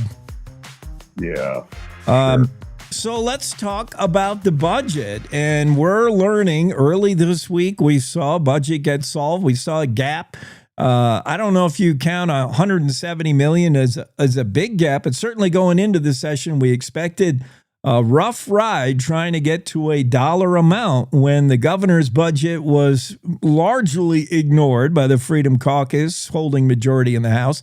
Senate more inclined to start there and whittle. And Freedom Caucus wanted to start from the bottom and work their way up. I don't know how you met in the middle and whether you even call it a middle, but we've got a budget. And what do you think? Yeah, no, I was really tickled, I guess, how it ended. And just, quickly, as you said, the governor started this project last summer, as he always does, and his agencies come through and they review every agency, and then they submit that in the fall to the legislature. And and the budget consists of general funds. That's really the thing that's probably that we see that and think of the most. But then there's federal funds, which is actually, a huge part of this, nearly half. And then what we call other funds, which primarily school, foundation, K-12, but water projects are huge on that. Highway, game and fish, state-run operations like the liquor division, all those things are part of that. So that is counted in the budget, even though we really, a lot of that, it's not really in our purview. But so the governor had like 10.1 billion, and we ended up at like 10 billion, 9.989 or so. I mean, so basically we're back to the governor's budget. Really tickled about that. I guess the process was what was so unique to me in my 24 years of serving on the House floor. Been honored to do it. I was on the budget conference committee as a freshman, and Phil Nicholas was the House chairman and Speaker Parity. And usually both sides defend their position because their members voted on that. And that wasn't the case this year, and I'm glad, and I don't know exactly why it happened. But basically the Senate had one amendment to restore the governor's rec on the first day of amendments on second reading, passed it. They were pretty much done. They ran about 25 amendments, stuff from veterinary care to different stuff. We ran a similar amendment, failed. So we had to go through every agency, every page of the budget, and try to restore the gov's recs. That was 30 amendments. And we failed on most of those. We ran 240 amendments over two readings. The Senate ran about 50 and 60, and we both passed about the same, about 37 amendments on each side. But I just think of our House members.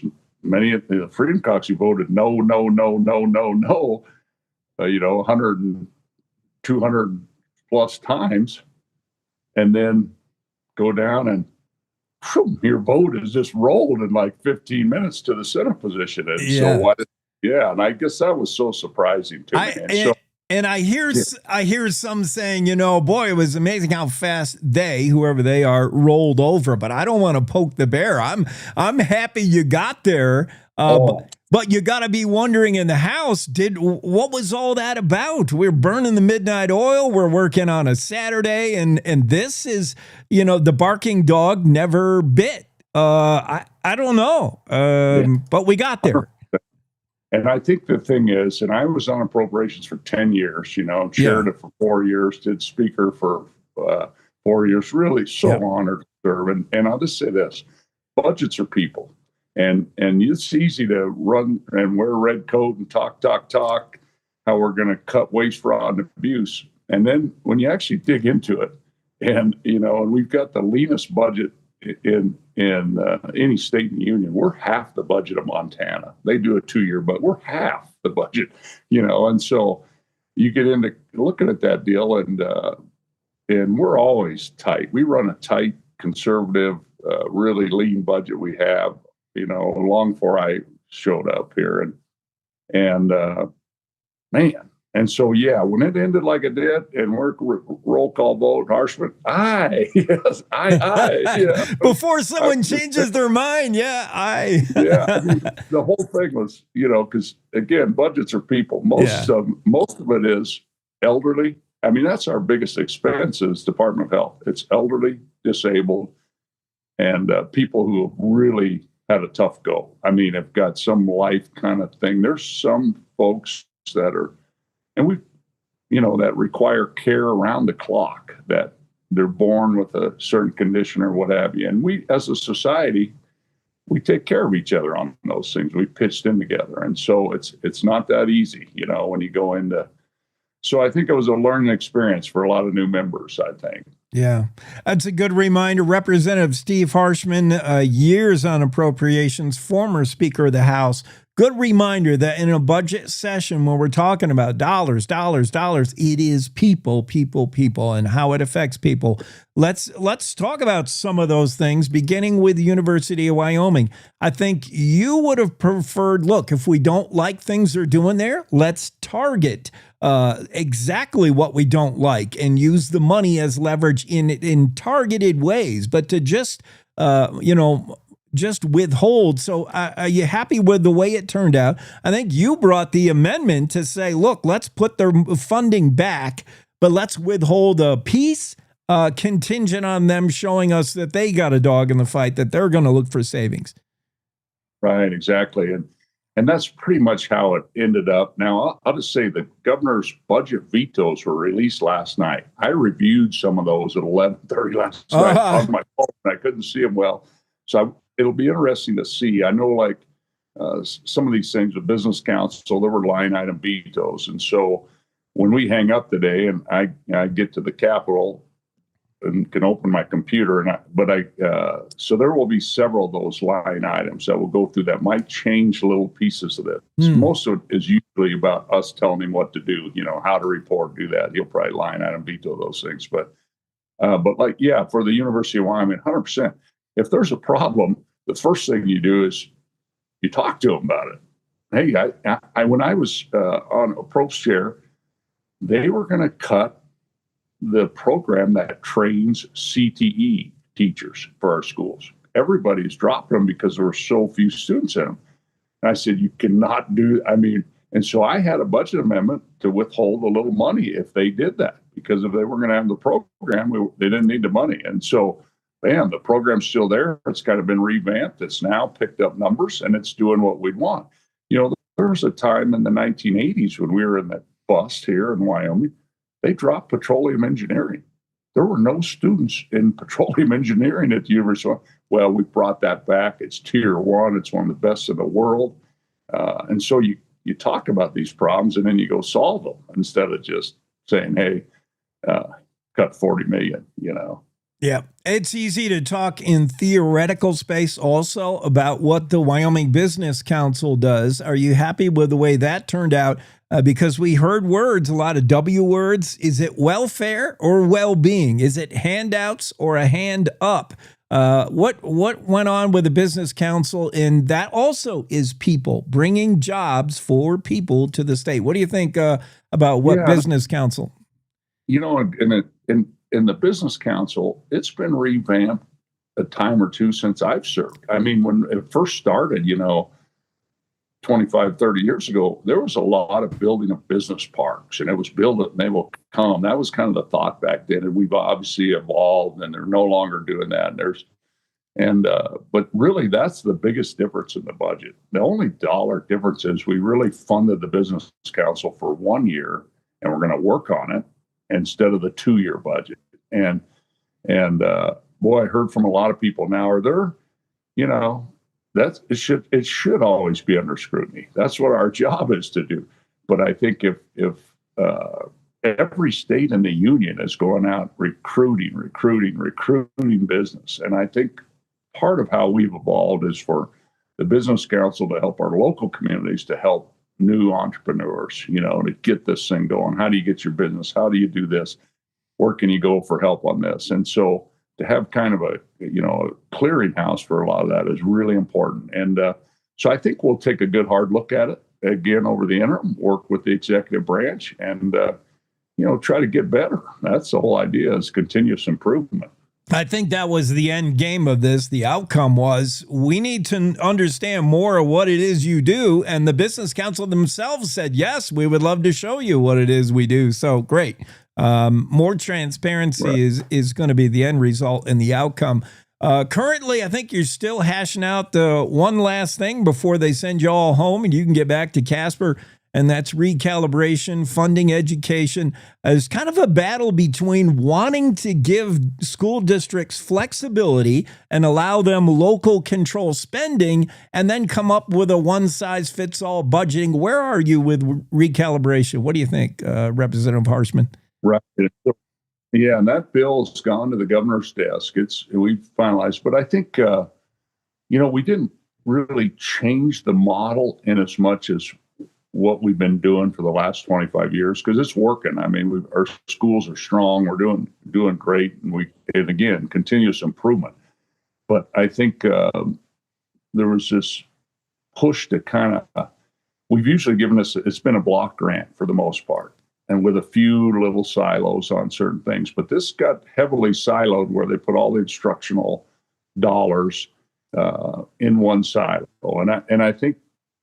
I don't disagree totally with that, but I think we were pushing for amendments to allow, 3% to be used, 2% can be used if there's an emergency or there's something the school board needs to do or a local initiative, because small schools are different than big schools. Every town in Wyoming is different, has different things arise. And that's those locally elected officials running bigger elections than any House member, right? They get more votes than any House member. And so I think it's important to trust the local school boards on a lot of this as well. But I think it came out in pretty good shape.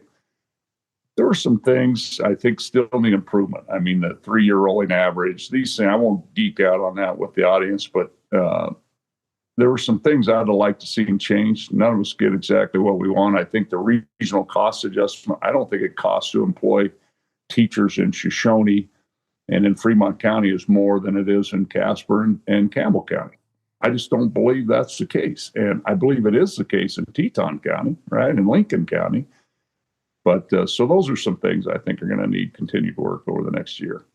Representative Steve Harshman with us. Just two more things. One quick, let's put a bow on Checkgate, and happy to do so. That thing, from my perspective, and I'm in the media, we seized on that and didn't let go of that bone. I will tell you, media was all about Checkgate, right or wrong. Did that cast a cloud over the entire budget session, or not necessarily? Were you able to focus on work? And are you satisfied with what's come of it now in the end, the investigation results, everything? Well, I think, I think the thing I was most disappointed, and it's just like our parents taught us, here, in Wyoming, you make a mistake was made. You don't take checks on the floor of the house. I'm sorry. Yeah. There's no rule or law necessarily against it, but we don't have a rule and a law for everything that can possibly happen in the world. There's a standard that you live by, and that was wrong. Okay, some members got up and owned it and apologized the next day. Could have been that, but then we started this thing of deflecting it, blaming others, blaming the person who brought it. Then they started blaming our legislative service office staff, and that's when I had enough. Yeah. I'm like, get off, and it started to get gross. And I just calling our legislative director, who's a Wyoming kid, devoted his whole life to serving the legislature, part of the deep state. I mean, knock it off. And then we had a member kind of start going down that road, and that's where I think you got to draw the line. And I think this. So will this, it was wrong. And I've made mistakes. All of us, that's a human condition. Own it, don't repeat it. My dad used to say, only a fool will keep making the same mistake twice, over and over again. And I just think as we move through this, I think the Laramie County Sheriff investigation is still ongoing. I don't know, I basically knew what I read in the media the next day, and so I didn't see any of it. But I think it'll make us better, and I think refocus on an institution on really how important this is, and to really kind of keep that higher standard. That's important. Sometimes when the play comes from the sideline on 4th and inches to throw the ball deep and it's incompletion, all you can do is own it, saying, yeah, we probably should have quarterback sneak there or punted. A lot of that. Sure. Hey, one last thing, Representative Harshman. I'm always interested in this. Where do legislators get intel regarding future revenue projections? I know Representative Bear thinks they might not be as rosy as some. We're in a Trump administration that's pro-energy. Where do you get this info, and what do you think? What does Wyoming look like in the 4 years out? That's a great question, and we get it from what's called the Consensus Revenue Estimating Group. And so you take an economist, you take legislative service office staff, governor's office, different economists around the state, University of Wyoming, and they give it their best guess. What's sales tax? What's property tax? What's the price of oil going to be? And we know how that can work out. And then I think, but the biggest problem with this, we used to do a 4-year estimate, and that's it. I mean, it's tough looking into the future and every government in the United States does forecasts. Nobody does a cash budget where they got the money in hand. It's a forecast. And then, but our problem is we only estimate about 2.1% on investment returns. And that's half of our revenue in our budget now, nearly, Yeah. And so, and then we have reserve accounts that will guarantee a spending policy. Again, I don't want to geek out on this, but if you go out 5 and 6 years, those reserve accounts are drained because we only forecast 2% investment returns, when in reality, most years were much better than that. And so then it looks horrible in years 5 and 6. And so I would say ease up on that. Let's look a couple of years into the future. I opposed a couple of years ago when we went to this 6th year. I said it's always going to show a crisis. And we in Wyoming, I think, no, hey, we're going to have some ups and downs, but I think we've saved a little money in the rainy day account. We've tried to cushion some of those downturns, but we're getting more diversified too. Our economy is diversified. Now, energy is king, there's no doubt, but this tourism economy is really starting to take off in Wyoming, and we're starting to get these small manufacturing and entrepreneurs in our state. So it's diversifying every day. So we'll keep it up.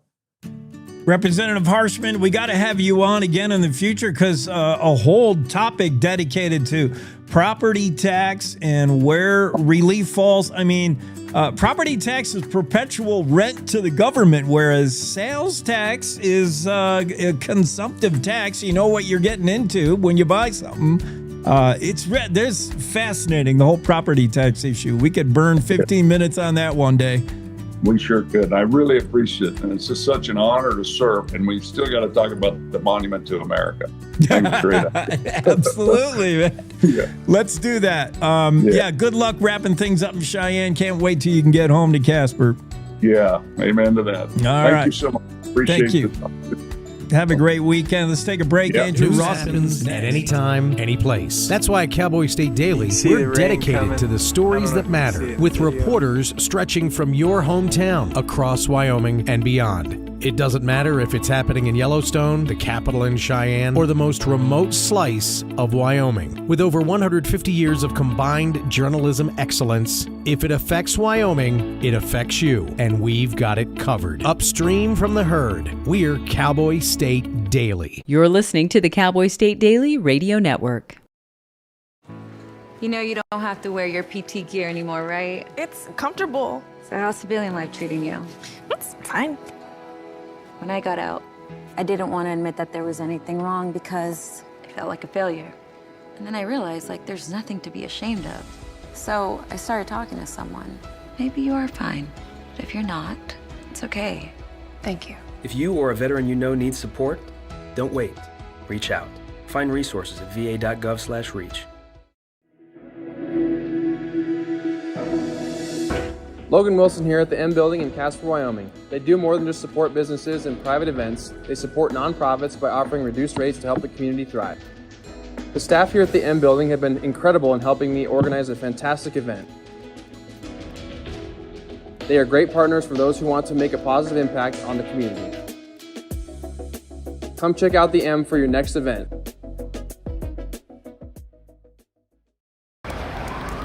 Hate is loud. It gets clicks. It gets attention. Hate, however, is actually quite small. But love is the majority. Filling up something far more important than any feed. Love fills our hearts, our lives, our every day with understanding, empathy, and compassion. Leaving hate to become what it truly is, a whisper.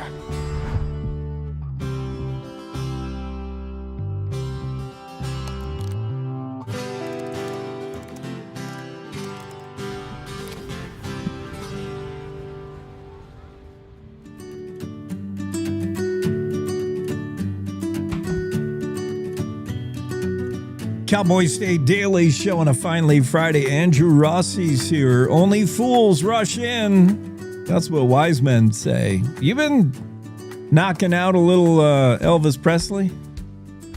Yeah. I never claimed to be a good Elvis, but people keep asking me to do Elvis at various events, so I oblige. It's like Bad Santa. He's Andrew plays a bad Elvis. Yeah, well, a lot of people don't remember the skinny Elvis phase. So I remind people of that.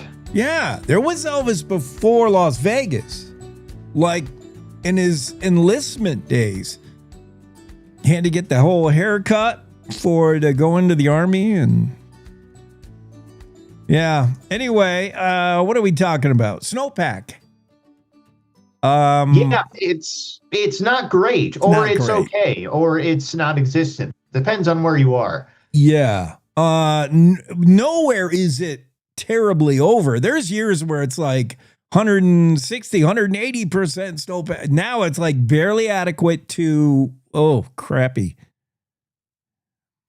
Yeah, I can pull up the map right now. The top performing basins in Northwest Wyoming at 108% as of this morning. And then Southeast Wyoming, it's just awful down there. They're 3% of their snow water equivalent median for this time of year. So that is just pure and abysmal. And that's where, you got to draw that's where they do some ag, because it's, a little more ag oriented and flatter as you get on that Nebraska Dakotas border. In the mountains and the Tetons, it's only, we're worried about our trout fishing when it comes to the snowpack. But yeah, some irrigation. We got to put water in the Snake, and then Idaho uses that to irrigate their alfalfa. Well, trout fishing is very important in the richest county in the nation. You know it, buddy. So, yeah, it's bad. It's bad. Although a little catch up today. Donde says it's not over yet. I mean, it's been disappointing this winter if you want to count December, January, February. Ooh, terribly warm, pretty dry. But we got March and April where things can happen. That's when things usually happen. March, April, and May tend to be the wettest months of the year. As I'm sure Don said to you, we have that discussion pretty much every time I call, just to remind people that, yeah, December, January, and February aren't as snowy as a lot of people would like them to be, but that's pretty par for the course when it comes to those months because they are the driest months of the year. Have you been pretty healthy this winter? I think I got at one point the HMPV, whatever that is, the crud. HMPV, that sounds like a new type of fancy disc, like a Blu-ray. No, it's my HMPV player. It's a real thing. It's a virus discovered in 2001. It's on the rise now. It's one of those lower upper respiratory. And it kind of came on last year real hard. Supposedly there's a real spike in it now. And it's flu-like, cold-like, but mostly manifests in cold, sniffles, and you feel it in your lungs. Yeah, it's going around now, though. It's been a lot of fun stuff running around this season. Yeah. We heard like this was going to be a horrible flu year. I don't know if it's a flu, but it's the usual crud thing. What's going on in Cody? Is your school's been hit hard, the community, or not really? Same as usual. Oh, you always hear about things circulating through the community, and I've seen plenty of sick people, but I don't know. Again, I just think that's just 'tis the season, All right, what are you working on? What are we going to see the Rossi byline on this weekend for Cowboy State Daily? Well, I spoke with a very interesting gentleman who's trying to build a new Veterans Memorial adjacent to the Cheyenne National Cemetery. And he's got a really ambitious vision to honor every single person who fell in the service of their country that lived in Wyoming. And apparently that list has never been compiled before. So he's working on that. And I might have something about the latest dinosaur auction, just waiting to see if some people will get back to me. Oh, yeah, you had that Alcovasaurus. What is that thing? Yeah, it's like a Stegosaurus, except smaller and spikier. Yeah, super spiky. Those are spikes, not feathers, right? Right. No, those are bony structures that would have been covered with a sheath of keratin, same stuff that's on your fingernails. That's what most people don't realize. When you look at, say, like a Triceratops skeleton, you see those horns, but that's just the bony core of the horn. They would have been covered with more material, so that would have made them even longer than they appear to be. Amazing. Where did we find one of those? Wasn't we recently dug one up? Not recently. That's actually the interesting thing about it. They found Alcovasaurus back in 1907, and they have yet to find another complete skeleton of one. It's kind of a one-of-a-kind animal, and it's interesting. It was found in the Morrison Formation, which is one of the most studied, most dug fossil formations in the world. So you find stuff there all the time. We've talked about stuff they find there. And yet, despite all that digging, they find lots of Stegosaurus and Allosaurus and all these other famous dinosaurs. Nobody has found another Alcovasaurus skeleton. So this one that we had was the only one, but that got destroyed by a water pipe in the UW Museum. I bet they were way too tame and they got ate up by all the other teeth dinosaurs. It'd be hard to get through to that one because, I mean, the tail spikes are like they would have been over 3 feet long when the animal was alive. Ooh, does have natural defenses. On that subject of discovery, talk one last thing before we bounce out for news is when we do discover dinosaurs, even in dinosaur-rich places like Wyoming, Utah, how rare is it to uncover the entire thing from nose to tail? Because often when you see in the museum, it's only a small percentage as the actual bone. Yeah, I'd go so far as to say it's basically non-existent except in very exceptional circumstances. Even if you find a complete enough dinosaur where you've got almost all the bones there, they're most likely going to be scrambled and mixed up. So you're going to have pieces. And so you're not going to follow the nose and then go all the way down to the neck, the back, and so on and so forth. It does happen. It can happen in certain places, not really here. And I can't think of a dinosaur offhand where we've found 100% of it in Wyoming. Right. They don't just fall down dead in their day, get buried, and there they are, the whole thing. So many things have happened with earth movements, global floods, snow. Yeah, the bones are all over the place. But we have found pieces through the millennia that we now know, okay, that belongs to him and that's his foot. We found all the pieces eventually, so we know if we build a full one out that that's probably what it looked like. Yeah, you can determine a lot from a little. Dinosaurs, man. I love that. Okay, Andrew, have a great weekend. You too, Jake. All right, Cowboy State Daily's Andrew Rossi popping in on a Finally Friday. I hope you're watching the show on our YouTube channel while you're there. Don't forget, subscribe. Become one of our latest subscribers. We're up to, some 23,000 YouTube subscribers. Maybe you watch the show on Facebook Live, X Live. That's a good spot to do it. It allows you to comment, and I often read those comments and get your dialogue into the whole discussion every morning. Maybe on the homepage, cowboystatedaily.com. And you can also run it back archived at cowboystatedaily.com. Look for the menu tab radio, and you can go back and watch any show from the past. Back when I used to be younger. It's time now for news. It's time to take a look at what's happening around Wyoming. From the Cowboy State Daily News Center, I'm Mac Watson. In a notorious case that made international headlines, Wyoming man Cody Roberts pleaded guilty Thursday to torturing a wolf and apologized publicly, telling the court he sincerely regrets his actions. Cowboy State Daily's Claire McFarland reports from Pinedale. The judge said, well, I'm not sure if I'm going to accept this plea agreement. I want a pre-sentence investigation, which is a book report on your life, your history, an interview, more details about this crime. And then he will set sentencing. If the judge rejects the plea agreement, Roberts can revert back to a not guilty plea and go to trial if he wishes. Now, if the judge accepts Roberts' plea agreement, he would spend 18 months on probation. The terms include banning hunting, including shed hunting and fishing, plus a $1,000 fine. If he violates probation, Roberts could be sentenced to between 18 months and 2 years in prison and pay another $4,000 in fines. The Wyoming Highway Patrol is being audited after the agency blew past its annual overtime budget by more than $2 million last year. Cowboy State Daily's David Madison reports that legislators have really heard from the public, responding to a social media campaign offering anecdotal evidence of low staffing and low pay. Now the Wyoming Department of Transportation is auditing the Wyoming Highway Patrol, looking at what went on here. There's a real surge in overtime. They ran way over budget by 226%. And some say, look, it's because we're just trying to fill the gaps. And this audit and an internal investigation is going to help.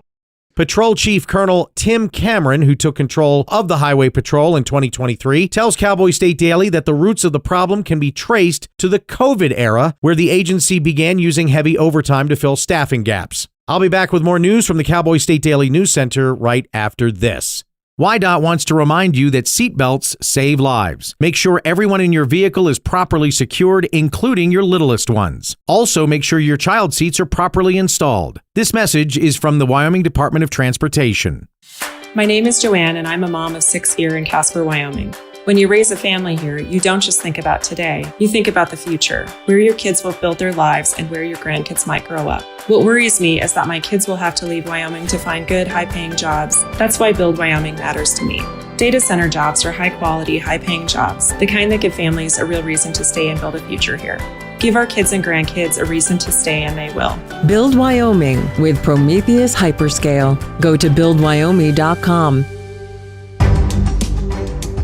Cowboy State Daily News continues now. After the warmest winter in Wyoming's recorded history, the quality of snowpack ranges from just okay to non-existent. Cowboy State Daily's Andrew Rossi reports that the state climate office isn't panicking, but when it comes to talking about the quality of the snowpack in Wyoming, it ranges from okay, which means that it's at or above the median snow water equivalent for this time of year, or it's absolutely horrible, and that's quoting the Wyoming State Climate Office. Now, it's not a problem yet because December, January, and February are historically the driest months of the year, but this has been the warmest and driest winter in many Wyoming communities in recorded history. So it's possible that we could be facing some problems already that are going to persist as we move into the spring and summer. Snowpack is one of the American West's most important and unpredictable natural resources. The amount of snow retained in the mountains determines the quality of spring runoff, which has a significant impact on river flows, agricultural productivity, and wildfire risk during the summer heat.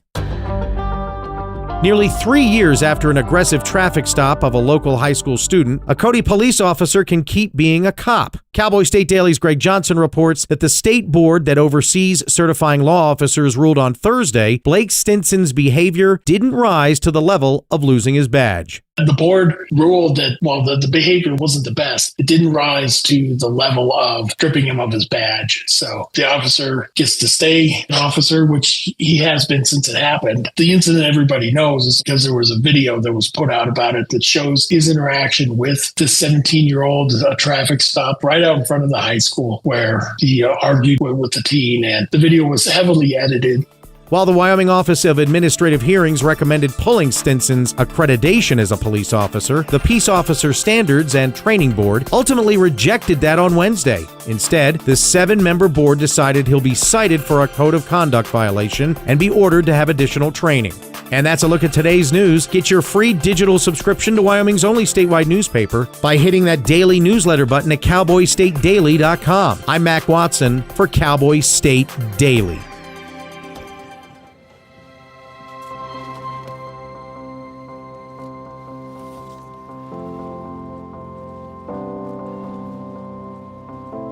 The impact of a meal goes well beyond feeding our bodies. Food can open endless possibilities for people to thrive.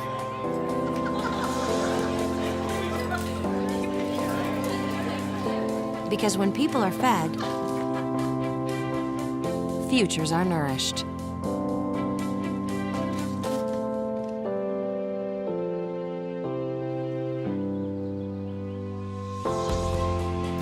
Everyone deserves to live a full life. And with your help, together we can end hunger. Join the movement at feedingamerica.org/actnow.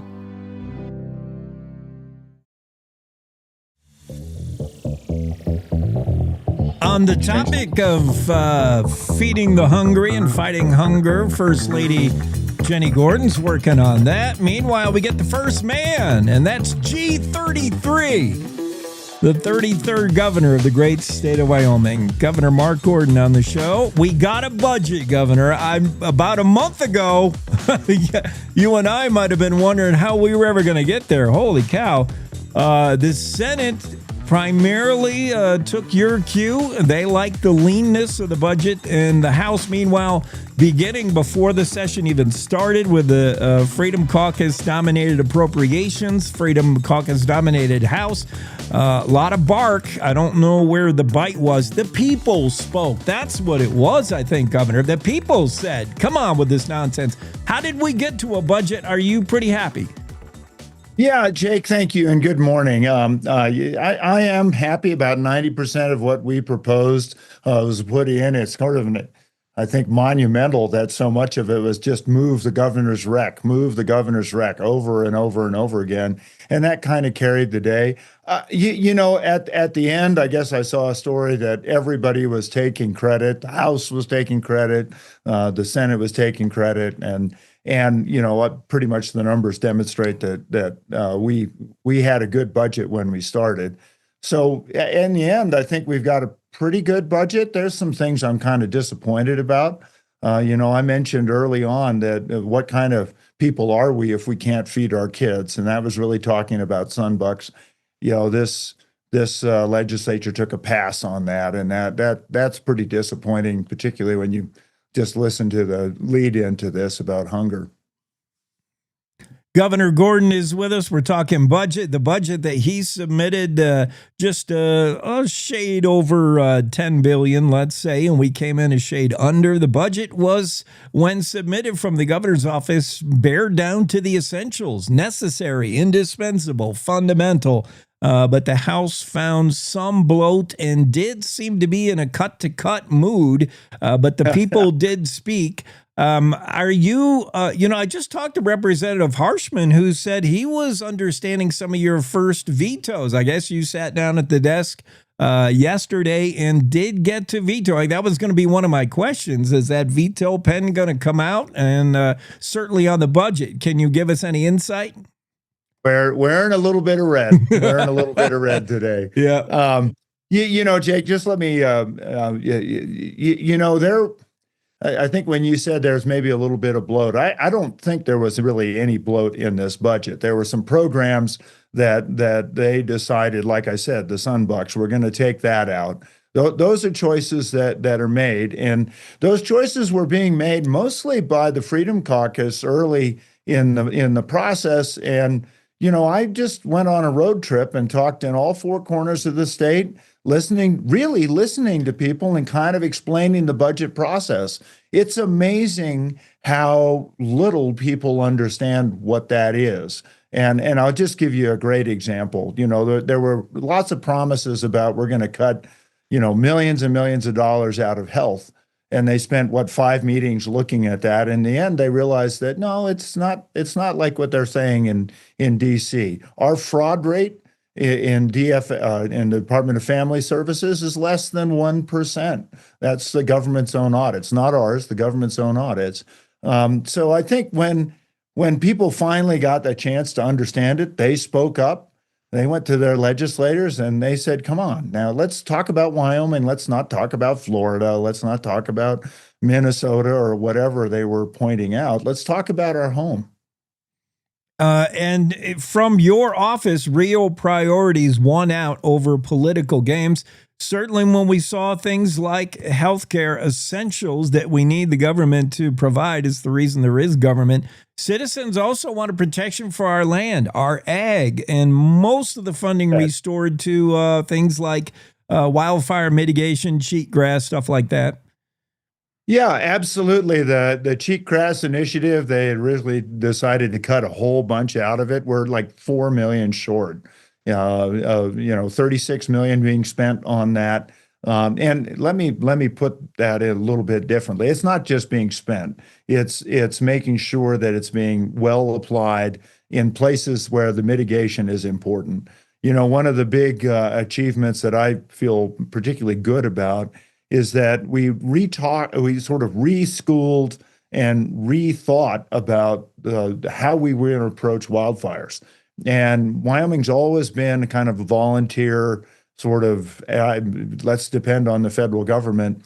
But we came together and we said, look, we need a fire module. The fire module's got to have these components in it. One chief among them is having somebody who can accurately relay information to people. We saw that in Gillette. We saw that in Sheridan. We saw that in Thermopolis. We saw that down here in the Mullen fire. How important it is that people understand and believe the information they're getting about how a wildfire is proceeding. So at the beginning of the session, we had recommended 2. I'd already cut that from 4. And the Joint Appropriations Committee was going to cut that by 1. Now we have both back in the budget, and that's important because we have an eastern part of the state and we have a western part of the state. We need to attract and attend to both of them. Governor Gordon is with us this morning, and let's talk about what I'm going to call staying in your lane and micromanagement and a blending of the executive branches. I hear this message coming out of your office, but I haven't heard it from you, so I want to understand what it means. Micromanagement. Our strength is disciplined leadership, not micromanagement. Are you talking, how does it apply, for instance, when lawmakers decide they want to be dean of the University of Wyoming? Well, yeah, that's one of the issues here, and it goes back to fundamental principles of our founding fathers. In fact, both Madison and Hamilton wrote about it in the Federalist Papers. They talked about the temptation for the legislative branch to want to take over all the functions of government, both the executive branch and the legal branch, and it's so it's been there really since the beginning of time. When you have recommendations that say, here's how many people you can use, this is what you can pay, and this is what they're going to do, and before you can spend $1, you have to come to us before you can spend it and get the okay. I mean, all these things were they've been kind of playing out over time. Our second article in our Constitution, the Wyoming Constitution, really has that separation of powers.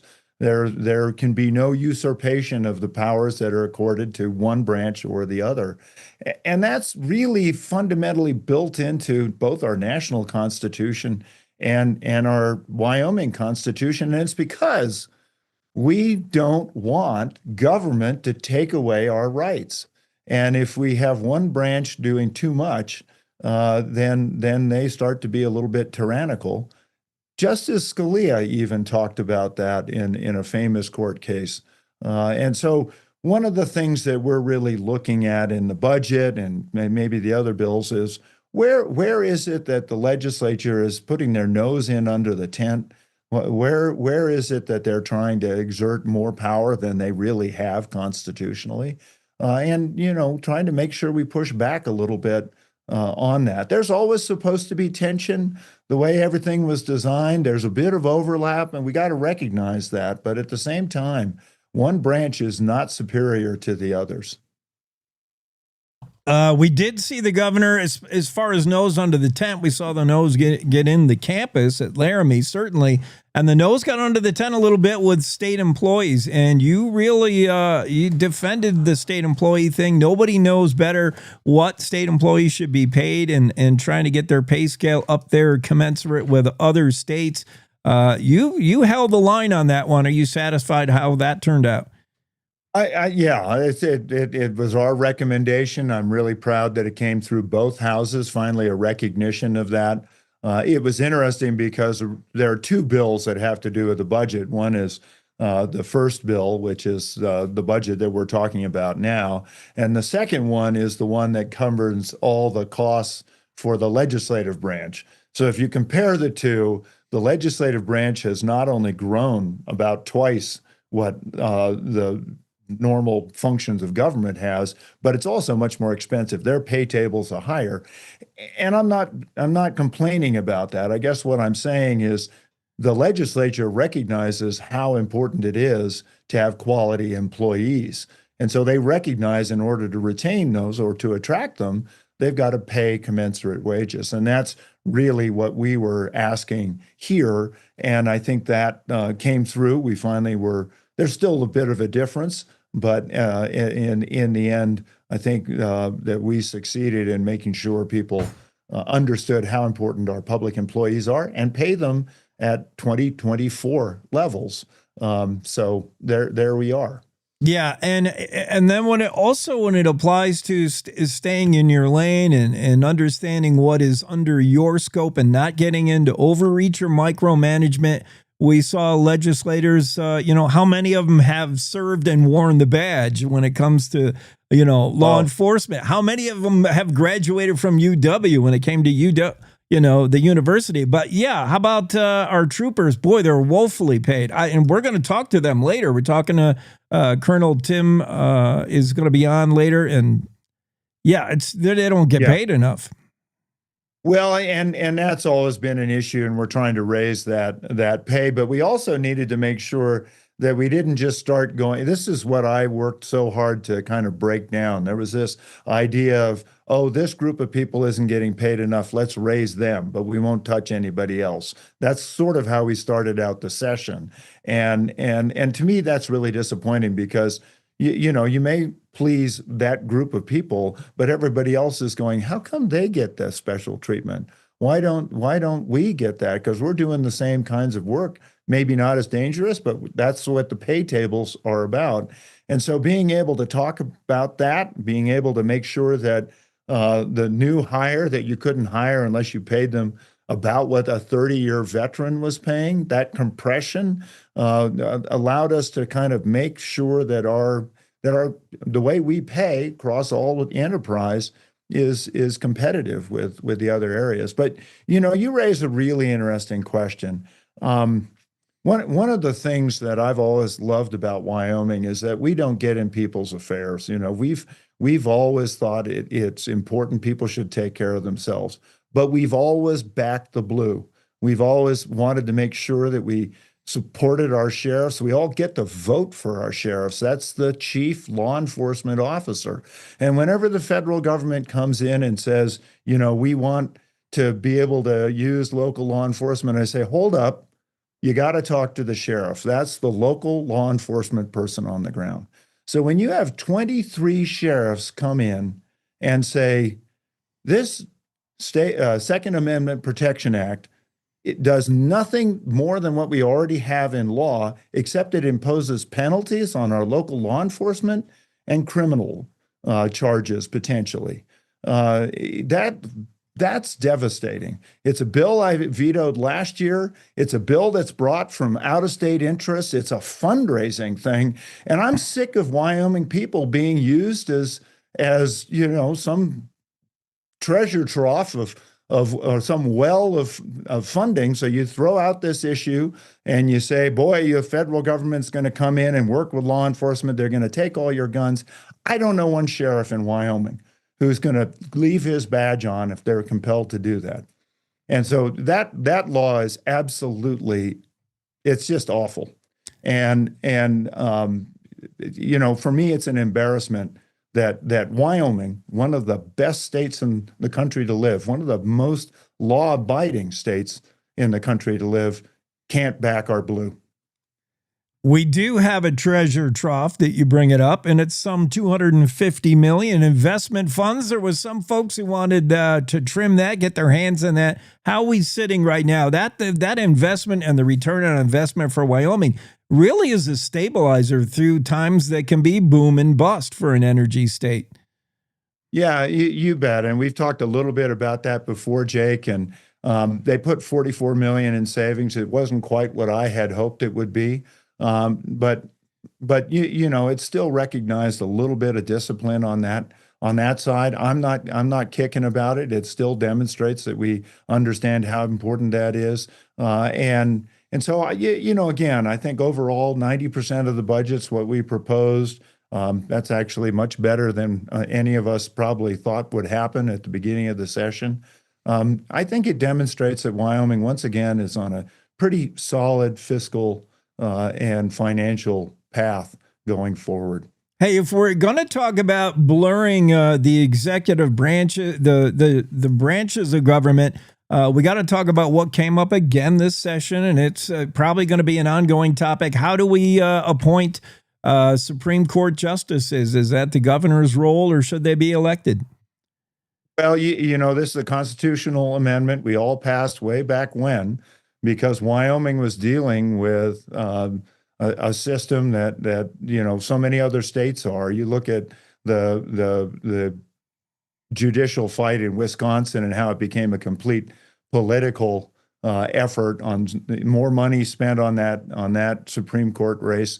I'm not an attorney, but the attorneys I know that have practiced, including Harriet Hageman, have told me that, if you're going to do something out of state with elected judges, you got to find a judge who's contributed to whoever the judge is, or a lawyer who's contributed to whoever the judge is, to be able to have a good day in court. So we said no to that. We have 3 people that I appoint that are lay people, 3 people from the bar. They sort it out. And they give me 3 people to pick from. And then, as Tom Lubnow told me when he was still Speaker of the House, he said there's only one thing that is really wrong with this, and that is the governor. And, people get a chance to vote on the governor. And when he says it's the governor, his point is that's the decision. But here's the important thing that people need to remember, and that is right away, they have a chance to vote on retention. So we do have kind of the best of all worlds. We have a merit system as opposed to a political system or a financial system. And then we have that political system that says if the judge is no good, throw him out. Yeah, we have a chance to run it back every election cycle. It's not all been budgeting and vetoing and hard work. It's been some play. Governor's prayer breakfast. You got to hang out with Luke Bryan the other day. That was nice. Luke's become a really good friend. His personal story is just a remarkable one. And, to have him share it the way he did was great. He is just the greatest guy. You can see him around Wyoming. He loves fishing, Jake. And, one of the things that I learned early on, when they had to cancel all their concerts during COVID, he said, I've got a tour bus. I got a family. There's some great fishing out there in Wyoming. I'm going to take that tour bus and my family, and we're just going to go have a good time. That's the kind of guy he is. So it was wonderful to hear his story, and where Jenny and I we're so delighted that he agreed to do that for the prayer breakfast. That's cool. As famous as Luke Bryan is, he's not up there with the robotics FTC team, the circuit breakers. You got to see them as well when you were in D.C. Of all the places, you see your own circuit breakers, the robot team in D.C. They're there competing in the Governor's Cup. That's a big deal. Well, yeah, it was all 50 states and just an amazing group of very bright young people, and actually exciting to see all the new technology that people are engaged with. From everything from electrified planes to robots that can do just about anything in the field. Just remarkable stuff. And to think that our kids are competing nationally and competing well, by the way, in the challenges that are there. Just proud as could be of those guys. And we're starting to see more and more of that happen around Wyoming. I think it's that technology and that CTE. It's about using it as opposed to just being a slave to it. And that's been just terrific. Governor Gordon on G33. Thank you for coming on. Anytime we get a chance to chat with you, it's always cool. I'm glad we got a budget. And yeah, that's good news. Thanks, Jake. Thank you. One. Governor Mark Gordon, Cowboy State Daily. Bill Sniffin up next, and we'll get with him right after this break. Let's face it, mornings are tough. Gotta get up, gotta get the kids ready, feed the dog, the cat, every other living thing in your house. Oh, get caffeinated. It's a lot of work. It's a lot of work. But you also want to be informed, catch up on what's happening in Wyoming and the world as well. Hear from the newsmakers of the day. That's why Cowboy State Daily has The Morning Show with Jake. Jake Nichols talks about the news you care about, not some ponderous, overwrought, inside the Beltway show that's syndicated out of New York or LA. You want the news that's going to affect you and your life. Jake interviews not only the newsmakers, but the deciders, the people who make the decisions for the future of Wyoming. Plus, you'll hear the stories directly from our award-winning reporters from Cowboy State Daily. So make sure you start your day off the Wyoming way with Cowboy State Daily's Morning Show with Jake Nichols. Monday through Friday, 6 a.m. to 10 a.m. Stream it on our homepage. Watch it on YouTube. Cowboy State Daily's Morning Show with Jake. Oh, and don't forget your car keys. This is the Cowboy State Daily Radio Network. I don't think that many kids in my son's school even do it. He makes fun of his friend who vapes. He would never try it. She's into soccer. She's on the honor roll. She's just not the type. No way. No way. No way. No way. My kid would never vape. Get your head out of the cloud. Today, nearly 8,000 kids will start vaping. Maybe even yours. Learn about the dangers at talkaboutvaping.org. Life's daily battles are not meant to be fought alone. We're not powerless, so long as we don't lose sight of what's important. Don't be afraid to seize that moment to talk to your friends. Cloud, you okay? Because checking in on a friend can create a safe space. The first step on our new journey. You coming? Reach out to a friend about their mental health. Seize the awkward. It's totally worth it.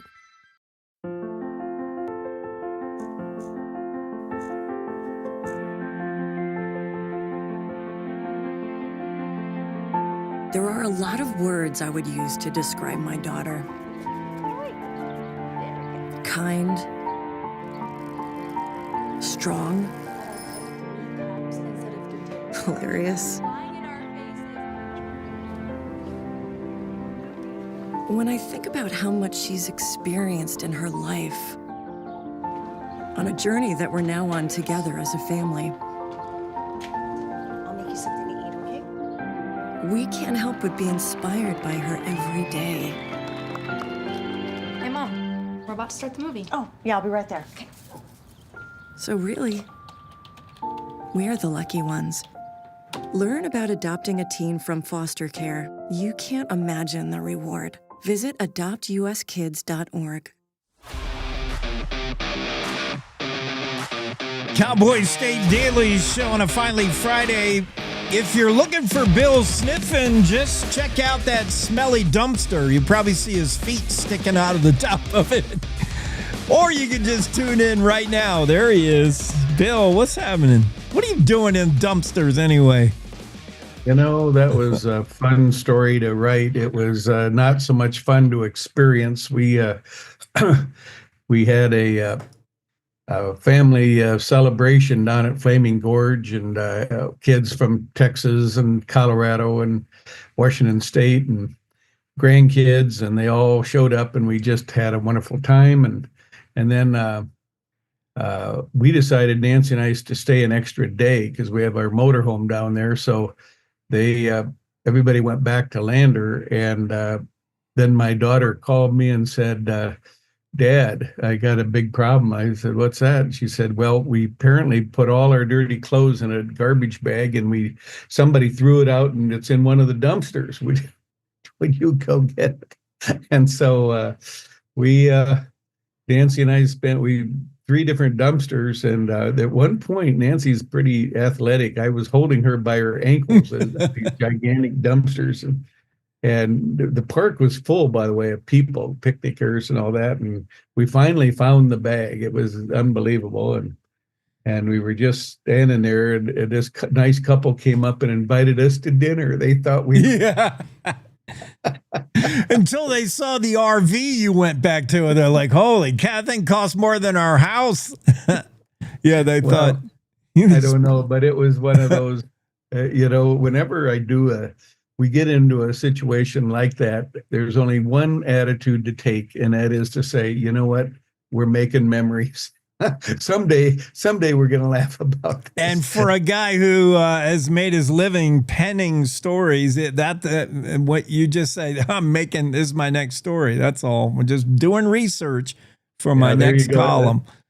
Yeah, that's my other thing. I'm making memories, but I'm also, there's column fodder here for this. And I'd never written about that. That happened 15 years ago, but I thought, you know what, I was telling somebody about it, and they said, man, that's an interesting story. I said, well, and then it occurred to me that probably we all have our own dumpster diver stories of some form where we had to plug our nose and dive into someplace and in some way, we've all been there. We threw something away accidentally. We had to go try to retrieve it carefully. Yeah, definitely. That's why it rings so true and authentic. We've all been there. We got a budget passed. Are you surprised we were able to get there? I was kind of. You know, what the heck? It was. What's that expression? It ended with a whimper, or something. I mean, There was all this. Oh my Lord! Posturing and noise and explosives and checkgate. My God, and then it just sort of ho hum. Let's just wrap this up. And I was listening to Mark a few minutes ago, and I think I got to be honest, I think he might have been stunned that it all kind of ended up just fine. Yeah. And, all these lines were drawn in the sand, and Man, I tell you what, it was. I'm always relieved. Everybody is when the legislature finishes. Yes, it's they get done on time and under budget in a budget session where we were so far apart, and it began with such rhetoric about cutting, and slashing. Yeah, we got there, and we could have saved ourselves a lot of heartburn, I guess, if we just would have maintained that all the way through. But it was a lot of late hours and checkgate kind of cloud hanging over the whole thing. Yeah, it was. Like I told you before, Jake, I've been monitoring the legislature for over 50 years. I haven't been down for a couple sessions now, but I just have so much admiration. I think that's one of the things I brought up last week, is that I just think we need to tip our hats to those folks, men and women down there, that they all have jobs, they all have families, they all have to drive on, a lot of times, on terrible roads and terrible weather, and they're down there doing the job. They're elected by the people, and they're sincerely down there, even though they disagree and they make a lot of noise. My experience is most of them were pretty doggone sincere, and and I have, as I get older, I get a little more conservative, and I have definitely some sympathies with some of the feelings there on some of the wokeness. I'm not a big fan of some of the wokeness at UW, and you know, it is the world we live in, but I think it's okay that people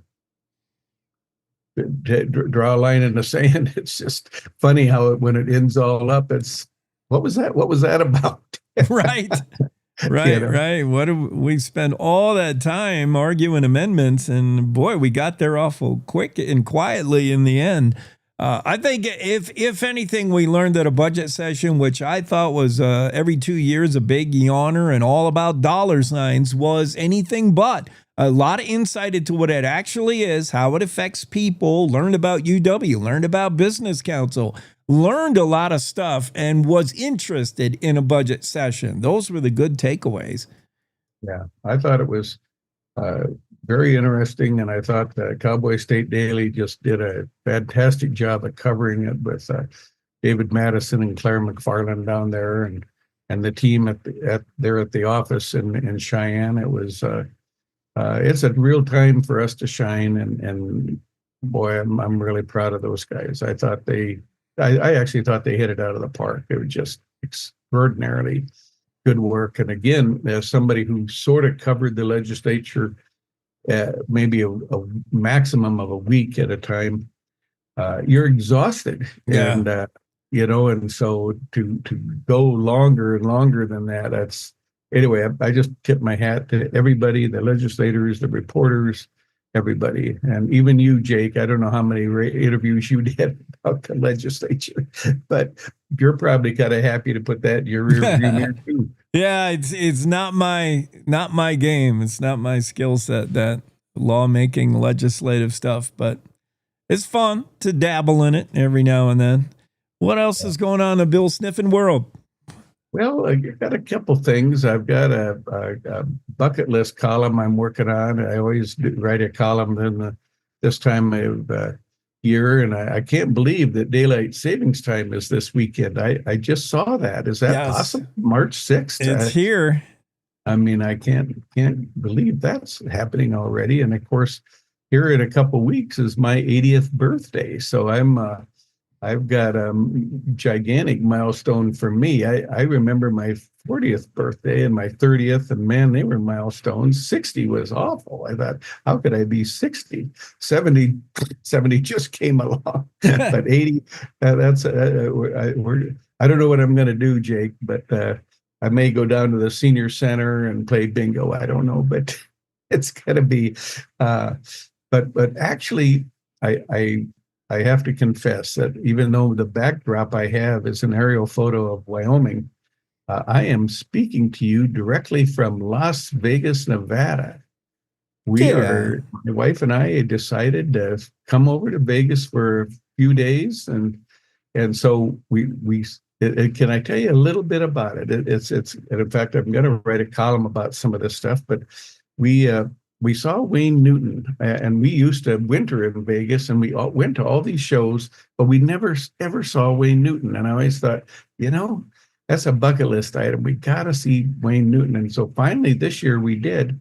And I thought, here's this 83-year-old guy all washed up and tiny little venue and at the Flamingo. My God, Jake, that's one of the best shows I've ever been. If anybody out there, you think he's all washed up? No, because this show, it's called Up Close and Personal.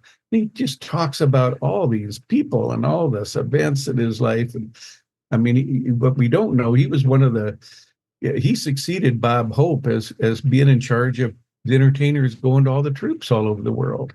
I didn't know that. And so but to me, it was just a fabulous show. And then the other thing, we went to the Sphere and saw Wicked, not Wicked, it's the Wizard of Oz. And man, the Sphere, that's one of the 7 wonders of the world. My Lord.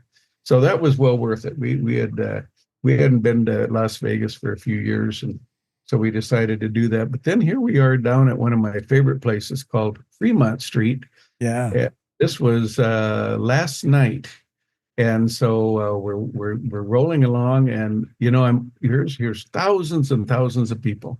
And I'm always saying to myself, and I had my Wyoming cowboy hat on, and I said, there's somebody here that I know. I just haven't bumped into him yet. And right at that moment, here comes Tom and Rita Lovenow from Gillette.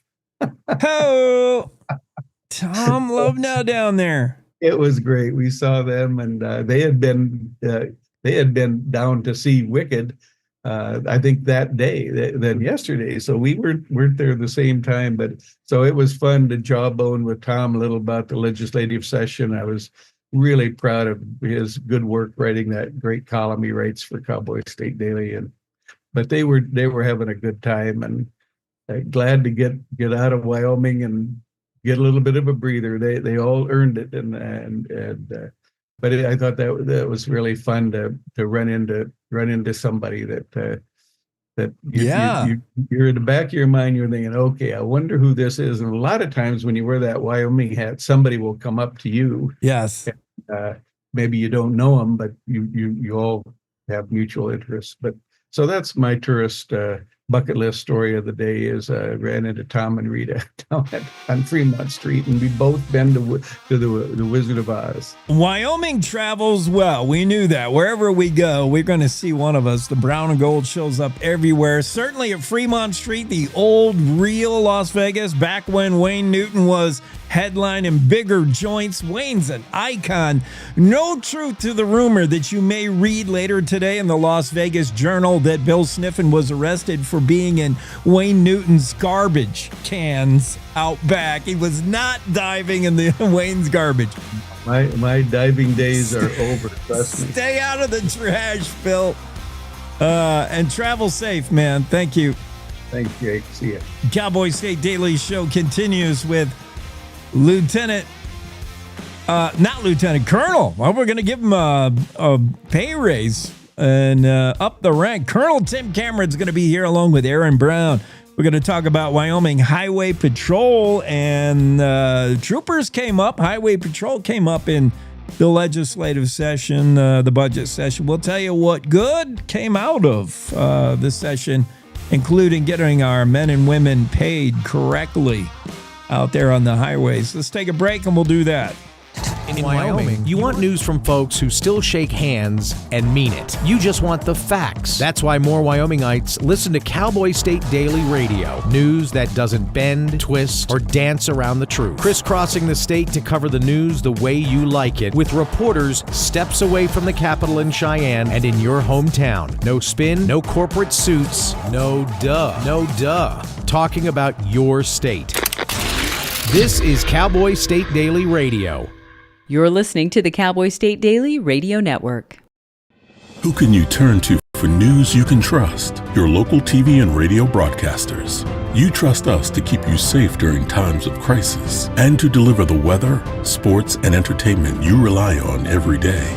We bring you the facts you need to make decisions that matter. And as misinformation floods social media, You can trust your local stations to deliver the truth. Text TV to 52886 and tell Congress you rely on your local stations for trusted news.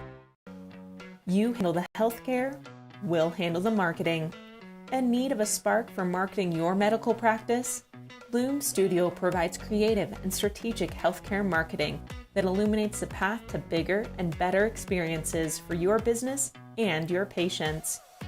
We specialize in branding and design, social media, website design, SEO and SEM, not to mention content creation, public and media relations, and marketing metrics to ensure you're getting results. If you're looking to increase your patient engagement and retention, enhance your community impact, and streamline your marketing efforts, our team is ready to help you achieve your goals. Contact us today and learn more at loomstudio.com. I'm Chris Jakomick. I served in the United States Air Force and I deployed 3 times. So in 2017, I was serving as an Air Force First Sergeant. Our motto in that role is, my job is people, everyone is my business. But unfortunately in that year, I would lose my own brother, Lance Corporal Adam Jakomick, to suicide. The majority of veteran suicides are from guns. I store my weapons securely, not only for myself, but for my family. My service never stops.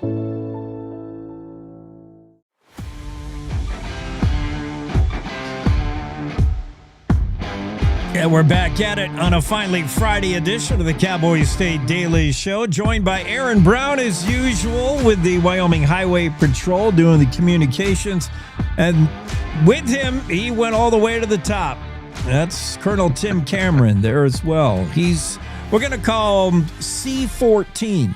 We called the governor G33. This is the 14th colonel, a leader of the Wyoming Highway Patrol, and assigned the gig back in 2023 when patrol was already running a little bit of overtime. We'll talk about the money situation. But first off, Aaron, Lieutenant, what happened in Cheyenne that was good news? For one thing, the pay scale for starting first-year troopers had to come up. We knew that. Did we move the needle in that direction? And thanks for coming on, guys. You know, the colonel worked really hard on this, I think, along with a lot of other folks with the state of Wyoming. But the colonel was definitely over the Capitol a lot, trying to make sure the troopers got their due. So I'll just let him do the talking on this one. Yeah, thank you, Aaron. The emphasis and focus from our governor was to impart his budget, which included Phase 4 pay. Most importantly, pay increases or market adjustments for all state employees. That included all of our troopers, all of our port employees, all of our dispatchers, and all of our professional staff. I supported that Phase 4 budget from the governor because it covered everybody in the enterprise. We're part of the YDOT team, and it was important that everybody in that team, which we work together, and it's a great synergy being part of that team. But that budget bill was critically important, and so I certainly appreciate the efforts from the governor, who took it to the people, I think, and largely responsible for putting us over the top in pay and market adjustments. Yeah, and that was sorely needed. We saw the numbers. First year of pay for folks entering Wyoming Highway Patrol is just down, languishing in the bottom, like 44 out of 49 states.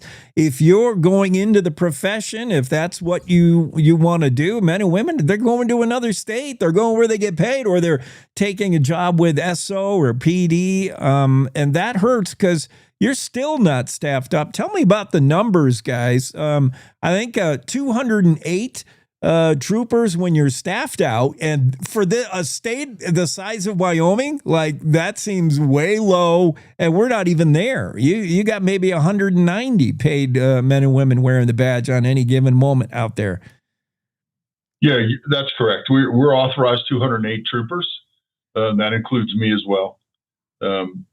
The January YDOT personnel report indicates that we have 190 troopers today. We also have openings in dispatch and only a few openings in our ports, but law enforcement across America fights this recruiting and retention and filling positions. It's not just unique to Wyoming, but you're correct. I mean, people look at the salary and the benefits. The one thing we have that few other places have is Wyoming. And that is one of the things that we incorporated into our recruiting and our marketing was we are unique. Wyoming is a large, beautiful state. Law enforcement in Wyoming is hugely supported by the citizens of Wyoming, and that makes a difference. I think that's, despite sometimes the ups and downs of salary, I think that's why some of our people stay, is because that tangible benefit of living in Wyoming. Wyoming brings a quality of life and a quality of being on the job. We do respect the men and women in blue or whatever color your agency is wearing. Yeah, I think that is a huge part of it. Let's talk about more stuff that came out of the budget session, particularly House Bill 32. And I think that was just signed, yes? Yes, we attended a public bill signing with the governor yesterday on House Bill 32, which was a new statute that allows all Wyoming law enforcement to enforce English language proficiency. Enforcing English language proficiency is something the Highway Patrol does and has done every day. So it's not a change for us, but it's certainly a change for law enforcement in Wyoming. So why is English language proficiency so important? Because it determines people's safety. You know, we want safe drivers, safe trucks, and safe roads. And there have been cases across the country, and I think it polarized the nation for a period of time of some of these catastrophic crashes that involve drivers that could not speak English. And thereby, the question was, do they discern and understand the roadway signs and some of the digital VMS boards that pretty much every state uses now? And we see that in our ports with not being able to understand and discern directional or message signs when they enter our ports of entry. So we're leveraging, by virtue of that bill, leveraging all law enforcement in Wyoming. So I think it's an important safety bill. Did you find that was actually a case where a trucker would not be able to read and understand, like, the message signs that say turn off your cruise control because you're hitting a stretch where it's dry and then it's not? And that is that's one of the best pieces of advice you'll get on I-80. I'll tell you that. That they actually they couldn't understand that. They didn't know that, and they were ripping through. Yeah, and we've all experienced that, especially on I-80. The truck traffic is significant, and it seems, and I can't tell you that we've done any finite study about how many trucks, but it seems to me, I drive 80, an increase since I've been here on truck traffic on 80. The other thing I can tell you, and I've experienced it firsthand, is being involved with commercial vehicle operators, either in a crash situation or their truck is broke down, where they spoke zero English. I mean, none. It's not splitting hairs with a little bit, right? It's absolutely none. And we run into that frequently. We also run into stopping a commercial vehicle where the driver doesn't have a commercial vehicle license. And it's important to say, and I say this every time I talk about this issue, that far and away, the majority of commercial vehicle drivers are consummate professionals. They take the job very seriously, and it is a profession. It's critically important. They move America. The freight and commerce and goods that go across our interstate, critically important. And the majority do it really well. And then there's those companies that it's about the bottom line and getting to A to B as quickly as possible. And that's where we come in, by one, educating that profession, the commercial drivers, and then providing enforcement. And being part of WYDOT, sometimes we make recommendations or we bring to light sometimes engineering of roadways or ramps or so on. So, and this has been in effect for some period of time. What changed is the executive order that allowed us to then place the driver out of service, not the truck. But if there's a lack of English proficiency on the inspection, we put the driver out of service. So the company can dispatch another driver that is English language proficient to be able to drive the truck away. Oh, that's good to know. We did have people ask us, listeners reached out on the Facebook and they asked, like, what efforts? Great, you pulled the guy out from behind the wheel, but what about the company? Like, okay, that was good to know, good to understand. Also, does this bill, or is there not an effort underway to make it so all law enforcement has the power to deal with bad truckers on the road? You know, previously Highway Patrol is the agency that's got to go find all these bad truckers, pull them over, and whenever they're found by sheriff's office, for instance, they got to call the trooper, or they had to. Yeah, in this case, and with this bill, any peace officer in Wyoming can charge under this new statute. And there are agencies, specifically sheriff's offices, that are engaging in size and weight enforcement because of the damage to the county roads. And so most recently, you've seen media releases and media coverage on the efforts of Laramie County Sheriff's Office and Sheriff Kozak to enforce commercial vehicle drivers that are driving by the ports of entry. They try to skip the port of entry for obvious reasons. And so they're encountering a number of these trucks on county roads. And so they encounter all kinds of things, mechanical defects, size and weight violations. And as part of that, sometimes they discover there's a lack of English language proficiency. And then they go one step further into the immigration question. But that is a huge help. It forces those trucks to stay on the interstate and utilize our ports. And I can't say enough about how important our ports of entry are, because they're, in my opinion, some of the unsung heroes. What they do absolutely affects the safety of our roads, ensuring, again, safe drivers and safe trucks. Colonel Tim Cameron's with us. Aaron Brown's with us. We're talking Wyoming Highway Patrol. Let's talk about spending money, which is easy to do when we factor in overtime a little bit. You know, the nature of this business, you're not making widgets, on the A, B, or C trick in a factory. You might get a call with 20 minutes left in your shift, and you might be working 2 hours overtime. There are emergencies. There are disasters that happen that require overtime to happen, and it explodes the budget. And then there's just understaffed. You'd like to be able to send a fresh trooper out to do whatever job, but you got to run somebody on overtime. You just don't have the bodies. It's a something that Colonel Tim Cameron has recognized has got to be brought under control, and Wyoming Department of Transportation as well. What could we do? Is this solvable?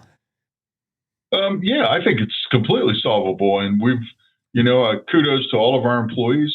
They've made great strides to reel this in. In January alone, we reduced that by more than $500,000, which is significant. So we're on the right track. It's a change in culture, an adherence to a new policy. It's not really new. The policy always was in place, just not really adhered to. When I got here, there was a significant amount of vacancies. And we did a lot of temporary duty assignments. Troopers from one area would go to another. We were able to successfully bring more people on board, and we don't have the necessity or haven't had to do TDAs. That was a big issue with overtime. But overtime became a way for people just to increase the bottom line salary, right? And I understand. And I think it probably started during COVID. I wasn't here then, but I tell you, I experienced the same thing where I was, right? We were struggling to keep peace officers in battery. You end up being exposed, quarantined. It was the whole gamut, and managing through that, there was no script, no book on how to do that. So I think overtime became very much a way to do that. I know that in 2018, the patrol made the decision to go to 4 10-hour days. They're a great shift if you're an employee because they provide you 52 more days off than you had under a 5-2 system, right? But what it does, it creates and they were apprised of that. The field was told, hey, you're going to be solo patrolling as a result of this shift. And that was acceptable in 2018. I don't think acceptable now. I don't really want a trooper out there by himself. I mean, in some troops, you could be working by yourself and you have other troopers around you geographically that certainly can assist. But so as a result of that, we're looking at potential to go to another shift schedule that maximizes our resources during the hours that we provide coverage. Going from perhaps a 40-hour pay week to an 80-hour, that allows us to flex. And what I mean by flex, the scenario you gave me at the end of your shift, you get a crash and you go over 2 hours. So what we're asking our personnel to do is flex that out the next day. And that involves the team. So I will tell you that October 1, we reset, our budget resets. And so we have more flexibility with overtime, but we can't go back to the way we've done business for, since 2018, really. And every year it's been more and more and more. We do have federal grants, federal overtime for our personnel to use, but we simply exceeded our authority to spend. So we couldn't get to that money to use it. So we're working hard to reduce that all the way up to October. And then from there, like I said, we reset. I want to be as equitable as possible. And again, kudos to the personnel of the patrol who really responded by minimizing that overtime. Maybe tweaking schedules and getting away from the 410, but certainly boosting base pay is going to help a bunch, and that has happened. That's huge. And bottom line, whatever it costs to do your job safely, I'll find extra money, but that's me personally. Aaron Brown and Colonel Tim Cameron, thanks for coming on, guys. Thank you. Have a great weekend. Stay safe. Thank you. Cowboy State Daily Show. It's time for news. Let's do that.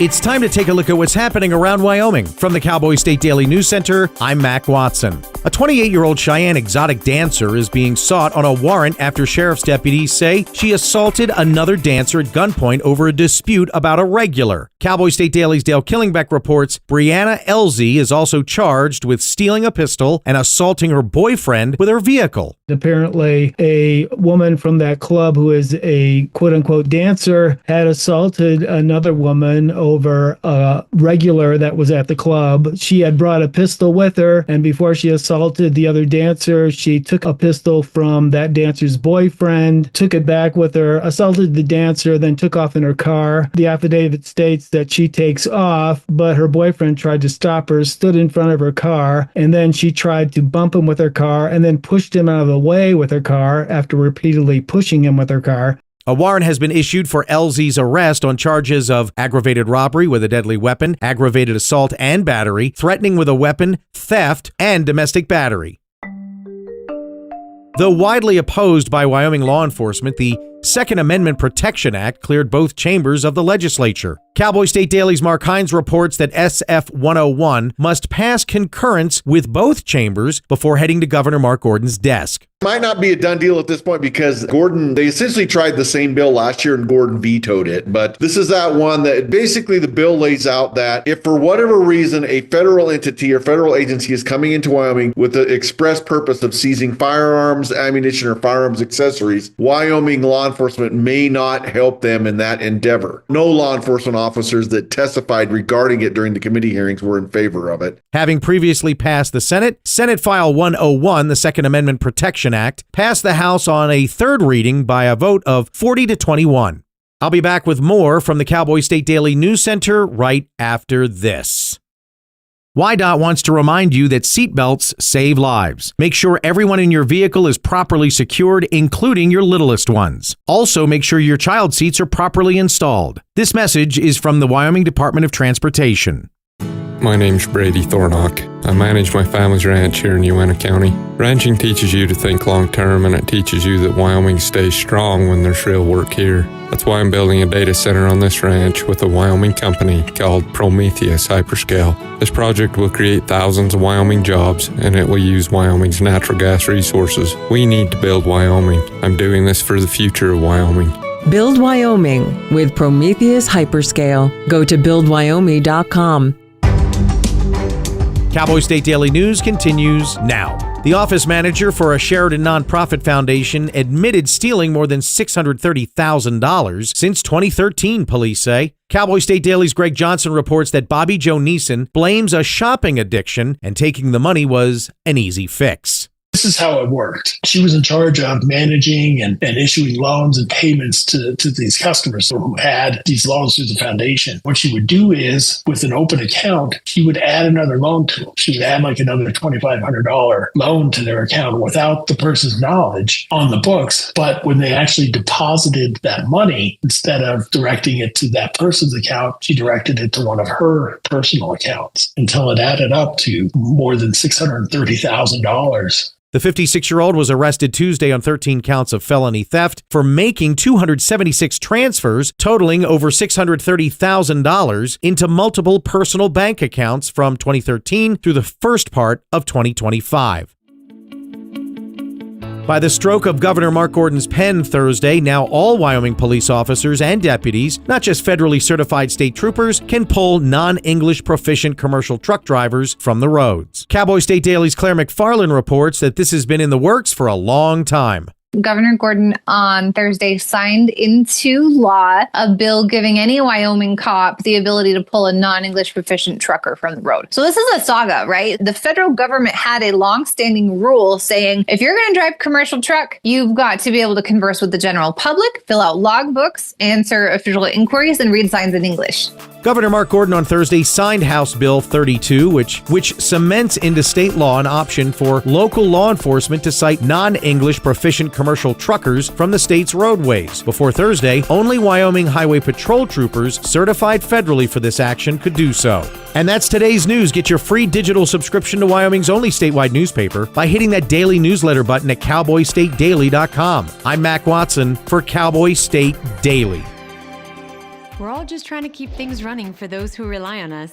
That's why we don't have time to be sick with the flu. We don't have time for delays. We don't have time for spills. Next. We don't have time for setbacks. Let's be real. Getting the flu shot helps you fight the flu. Get a flu shot for yourself and those around you too.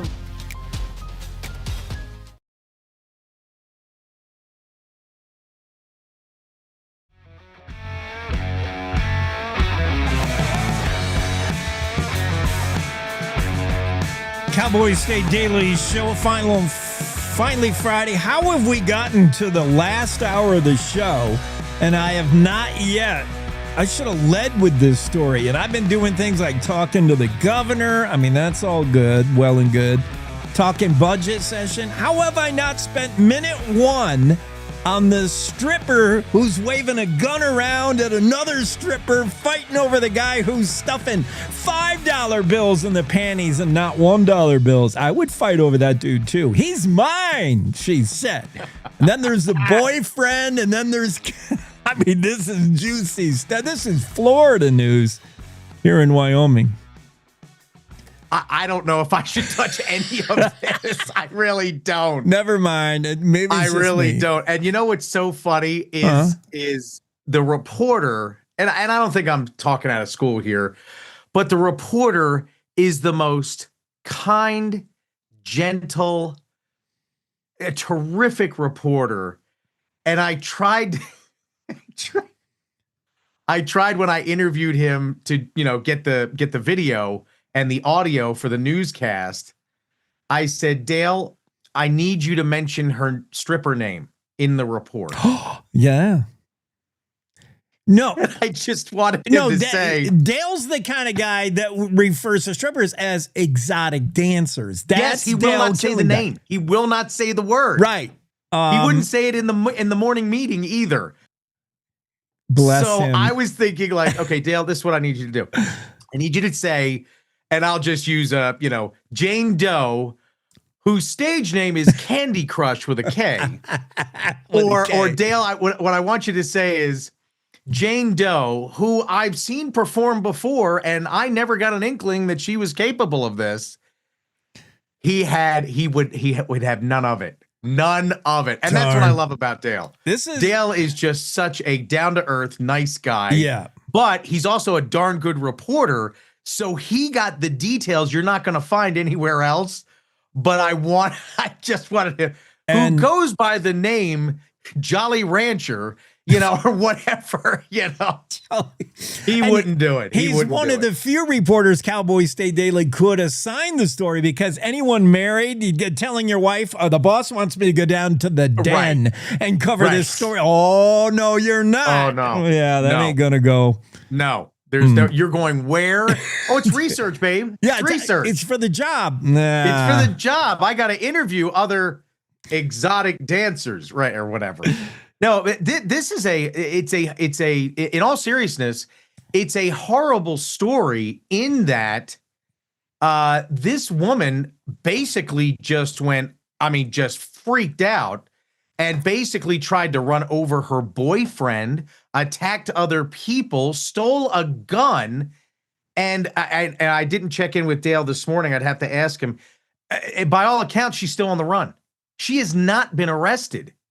So who knows where she is, and she has a weapon. So it is not a great story. She's it's a great story, don't get me wrong, but it's not a great story. I know where to find her. She's in a convertible with Thelma or Louise heading for the cliff. She is my spirit animal. A stripper with a gun running over her boyfriend. This has all of it, man. Oh, it's a Netflix special. It totally is a Netflix special. It is. Okay, what's happening in Mac's world? How's my favorite kid that I lived through you as dad? Oh. So I told you last time that she has fallen in love. Well, I shouldn't say that. That's with the hockey player. She's off of F1 and she's on to Celebrini. Well, she's off of F1 until F1 starts up, and the season's going to start up soon. So now Matlin, I think his name's Matlin or Macklin Celebrini, who is 19, dreamy, and plays for the San Jose Sharks. She has got it in her head that she and her friend are going to go to San Jose and see him play for spring break. Whoa. So her friend's parents, she says, they'll take me. I said, no, you're not going on spring break to San Jose. Avalanche game? I can pay for it. No, you can't. I mean, she doesn't understand the and we used to be like this, right? Road trip. Okay, we're in our 20s. We're in college. We're going to take a road trip. You don't know how expensive stuff is. When are you going to eat? Where are you going to eat? How are you going to, pay for all this? Where are you going to stay? Oh, we'll Dad. just figure it out. She's at that figure it out stage. Yeah. That doesn't work with dads. You got to you need a plan, girl. There you go. Why doesn't she go see them? They play the Avalanche on, I'm trying to find the date. It's a shorter trip. Or down to Salt Lake, maybe they could see the Mammoths. You could see the Mammoth Salt play. Lake. I forgot about that. Yeah, Salt Lake, or the old Arizona Coyotes moved up to Salt Lake. Finally put that whole situation out of its misery. If you're a hockey fan, Oh my, they were like missing payroll. Hockey players are like, "Where's our check this week?" I'm like, can you wait a few days, or don't deposit that right away? Right, right. Oh man, the NHL owned the Arizona Coyotes for at least a season and a half. Yeah. before they found an owner, then another owner, and then finally the owner of the Utah Jazz said, "You know what? I've got an arena. Just come up here." And finally put that team's, at a misery. And you know what the horrible thing is, Jake, or the thing that really ticked me off about the Arizona Coyotes? They had some really good players. Yeah, they wasted some good players. Bingo. Yeah. Bingo. I am shocked at how many players, when I watch NHL games, oh yeah, he used to play in Arizona. Oh yeah, he used to play in Arizona, and are doing great. Yeah. And have won some Stanley Cups. Like Jacob Chikrin. I mean, he plays for the Florida Panthers now and has won Stanley Cups. Martinook, Jordan Martinook plays for the Carolina Hurricanes. Has done well. And, Shane Doan was a class act great player who never wanted to move. He wanted to stay in Arizona. God bless him. And they didn't do anything with him. Couldn't go anywhere. Sharks do not play Salt Lake or Denver for the rest of the season. They don't even get close. So I think she's right. Mind. She may have to go there. But I mean, part of me is really happy that she wants to go. Hey, I want to go. I want to experience this. I want to travel here.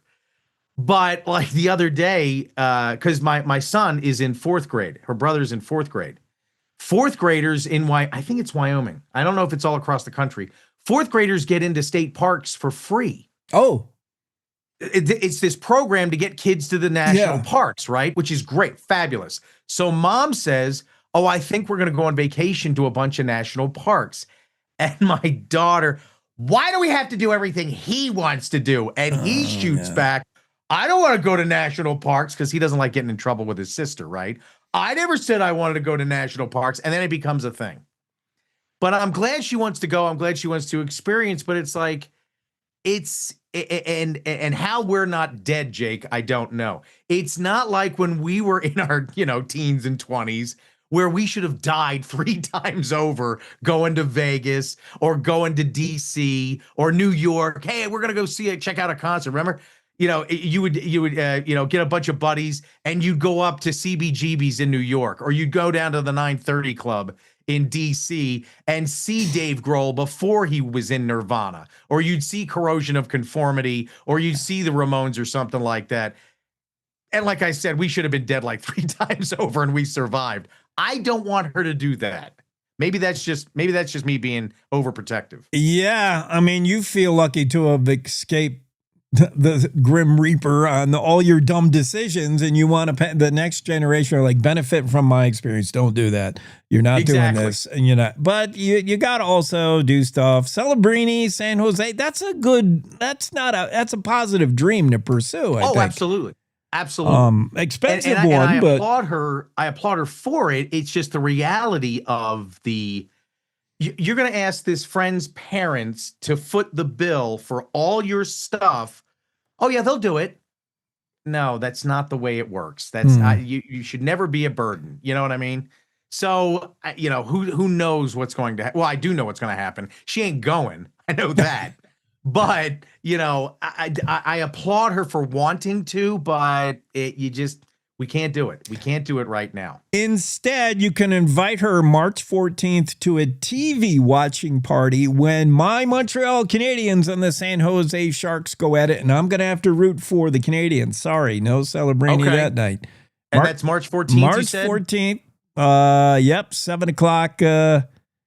Face off. That's interesting. San Jose. That's interesting you bring that up. At Montreal. Ooh, big game.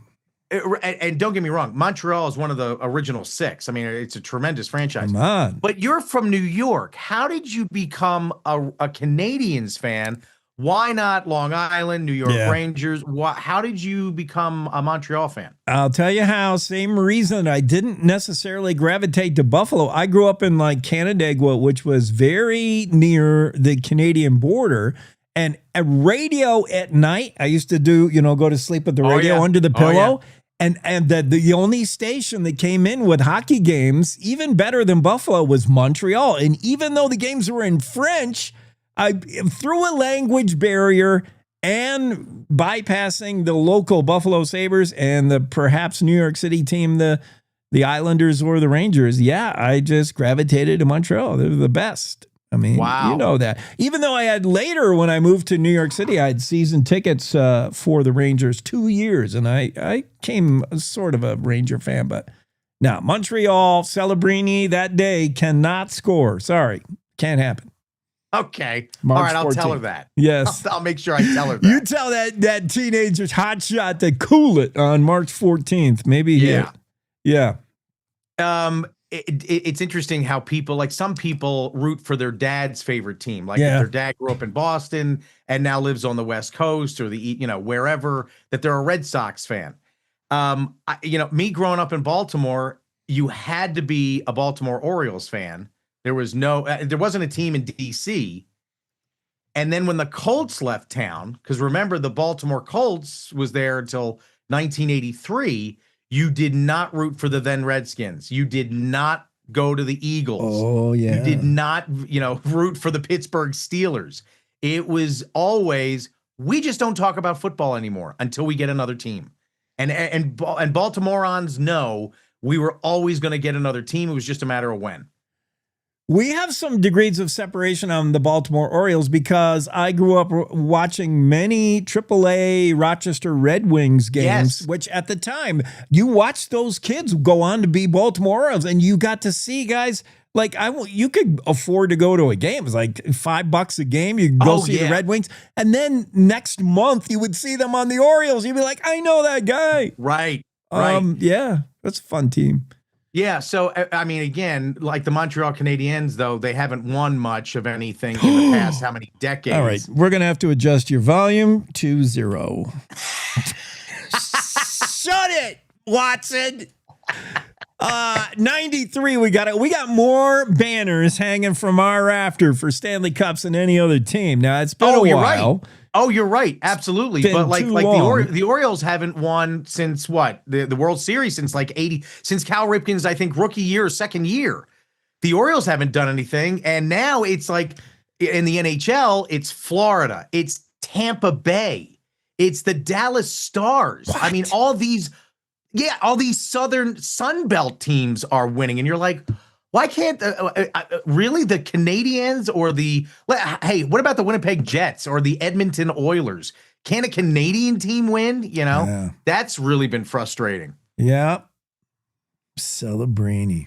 All right. Yeah. We have time for one more topic, and then I have a super powerful doctor coming on at UW. Knows all about like global markets, why it's important to store our gold at Wells Fargo in Wyoming. Oh, that's a big deal. Ask Dr. Ali how big a deal that a blue chip, blue chip bank like Wells Fargo chose Casper, Wyoming to put all its reserves in. That's huge. Yeah. That really is. And I want, like, how does that benefit Wyoming? Like, so what? It's all sitting in a vault in Wyoming. Is that a big deal? He thinks it is, doesn't he? Absolutely. Yeah. Absolutely. All right. So the last thing I'll leave you with is Andrew Rossi did a great job with the snowpack story. Yeah. I don't know what spring looks like, and I'm not going to hit the panic button, but I mean, we got a half inch of snow in Cody last night. That's nothing. Yeah. I mean, it's part of the Beartooths, part of the Priors, part of the I forget the other mountains around here. My wife knows. They're half bare. They are half bare. We need more snow, but as Andrew pointed out, December, January, February usually pretty dry in Wyoming. We got to make up for it in March, April, May, spring showers, higher elevations, more snow. So let's hope we get something. Yeah, because it'll be looking like late August brown in early June. It's going to be really scary. Yeah. There you go. I know. I am a little worried. All right, Mac. All right, have a great weekend. Yeah, you too, man. Appreciate it. I'll talk to you Monday. Cowboy State Daily Show will have Dr. Ali on. I'm going to take a shot at his last name and probably totally mess it up, and then we'll just refer to him as Dr. N. That's what his students call him. We'll do it after this. Welcome to The Jake Show on Cowboy State Daily. Wyoming's daily dose of raw, unfiltered, and occasionally uncomfortable truth. I don't do talking points. I do reality. No spin, no fluff, just Jake. Local issues, national nonsense, and zero BS. It's truth, sarcasm, and grit, shaken, not stirred. I just call it like I see it, and I see a lot of Let's just say I see a lot. From the capital to the county fair, if it matters to Wyoming, Jake's got something to say, and he's not asking permission. The West was built by people who weren't afraid to speak up. I'm just keeping the tradition alive. The Jake Show, weekdays on cowboystatedaily.com and wherever you get your dose of reality. Not for the easily rattled, perfect for everyone else. This is the Cowboy State Daily Radio Network. Nestled between Casper Mountain and the North Platte River, you'll find the heart of Wyoming. With a bustling downtown centered around our outdoor haven, Casper is for adventurers, freedom seekers, and rule breakers who find beauty off the beaten path. So if touchable history, a vibrant community, and uninterrupted outdoor recreation define your travel itinerary, allow us to welcome you to the one and only Casper, Wyoming. Plan your trip at visitcasper.com. All right, look at you taking the stairs. Who are you? We're your lungs. We are proud of you for quitting smoking, but you still may be at risk for lung cancer. A routine cancer scan can detect it early when it's more curable. Good to know. Well, I gotta go somewhere. So do we. Listen to your lungs. Get a routine screening that could save your life. Talk to your doctor and learn more at savedbythescan.org. I think I finally found. Hey, how you doing? Hey, Mason. Hey, Mason. Got a new house. It's looking pretty cool so far. A place that I call home. I'm teaching Louise how to cook some lasagna. It only takes a spark to make a fire start.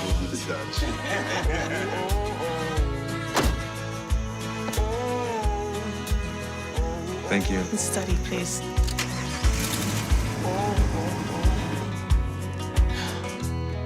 I think I finally found a place to make my own.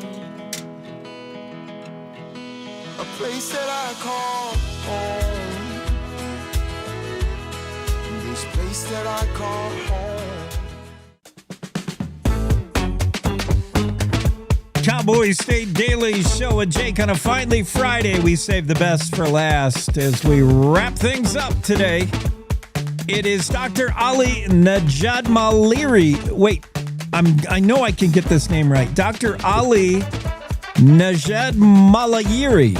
Perfect. Somewhere close. We're going to go with Dr. N from here on out, but I thought I'd take a stab. Professor of Finance in Accounting and Finance Division there at UW. And, anytime I talk about any global economy and what forces move things and what interest rate nudges mean and all that stuff, for one thing, I get a migraine coming on. And I had David Wu on, big-time economist. He tried to explain some of it to me. So now, Dr. N, it's up to you. We're going to talk about what it means to have gold in Casper. That's important. But I also, I wish we had a lot of time to talk about all kinds of things. I've heard some of your talks regarding the only true time machine we've ever invented is debt. I love that. Corporate bonds, municipal bonds, their influence in history, global history. It's just all fascinating stuff. And I love how it all intertwines together. And I want to talk about blockchain and crypto and where that's going. And plus, I want you to help me with my investment portfolio. Okay. Can we do all of that in like 15 minutes? I'll take a stab at it. Well, Jake, thanks for having me. I really appreciate this.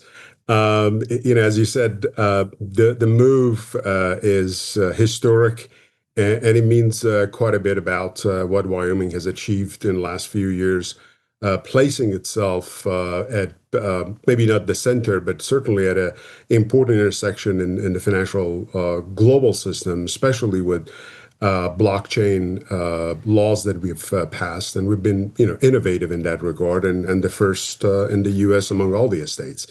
The move, I think, for Wells Fargo to bring the gold to Casper is first and foremost an indication that the facilities they've created is institutional grade. They compete with likes of the ones that they had in New York, Texas, even London. To give you a sense, the London network, which is the largest in the world, can hold up to about 8,000, maybe 10,000 tons.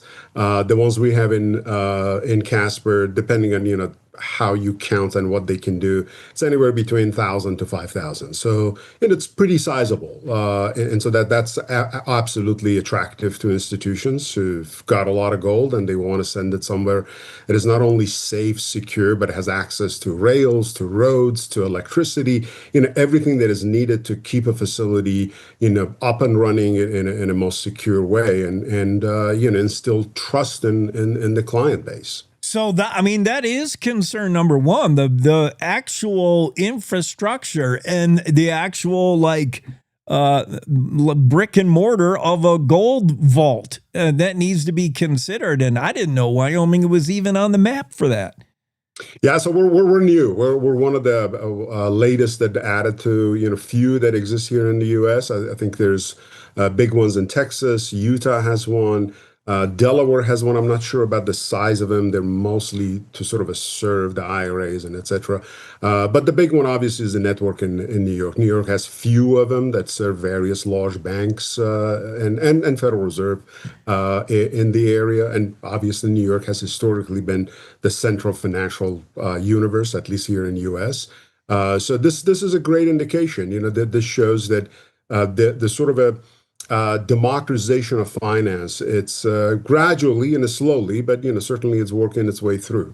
Yeah, and New York is also a place that attracts all your bank robbers. I've lived there. That's where your criminals are. Wyoming, you want to hide some gold, put it in Casper, Wyoming. Nobody will even know it. The Big Four bank, Wells Fargo, has chosen the Wyoming Reserve in Casper to store its precious metals. Is that really big news, Doctor? And we're trying to understand how big that is. Is that largely symbolic for Wyoming? Or, what does it mean? So at this juncture, I think it's more of symbolic than anything else. From an economic standpoint, it's just one vault, one bank. So, you look at it and say, well, what's a big deal?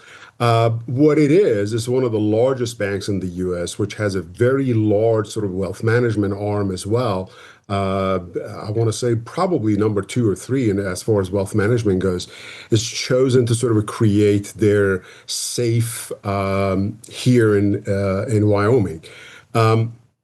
What is happening in parallel is the creation of digital currencies, especially the ones that are backed. So you think about, Bitcoin, it's mostly algorithms that give it, the trust, so to speak.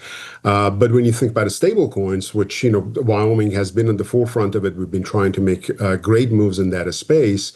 The successful models, the successful stable coins are the ones who are backed either by safe assets like U.S. Treasuries, and that may not sound safe to a lot of people, but at least so far it's been one of the safe havens, and of course gold. So there are gold-backed stable coins, and they've done okay, relatively speaking.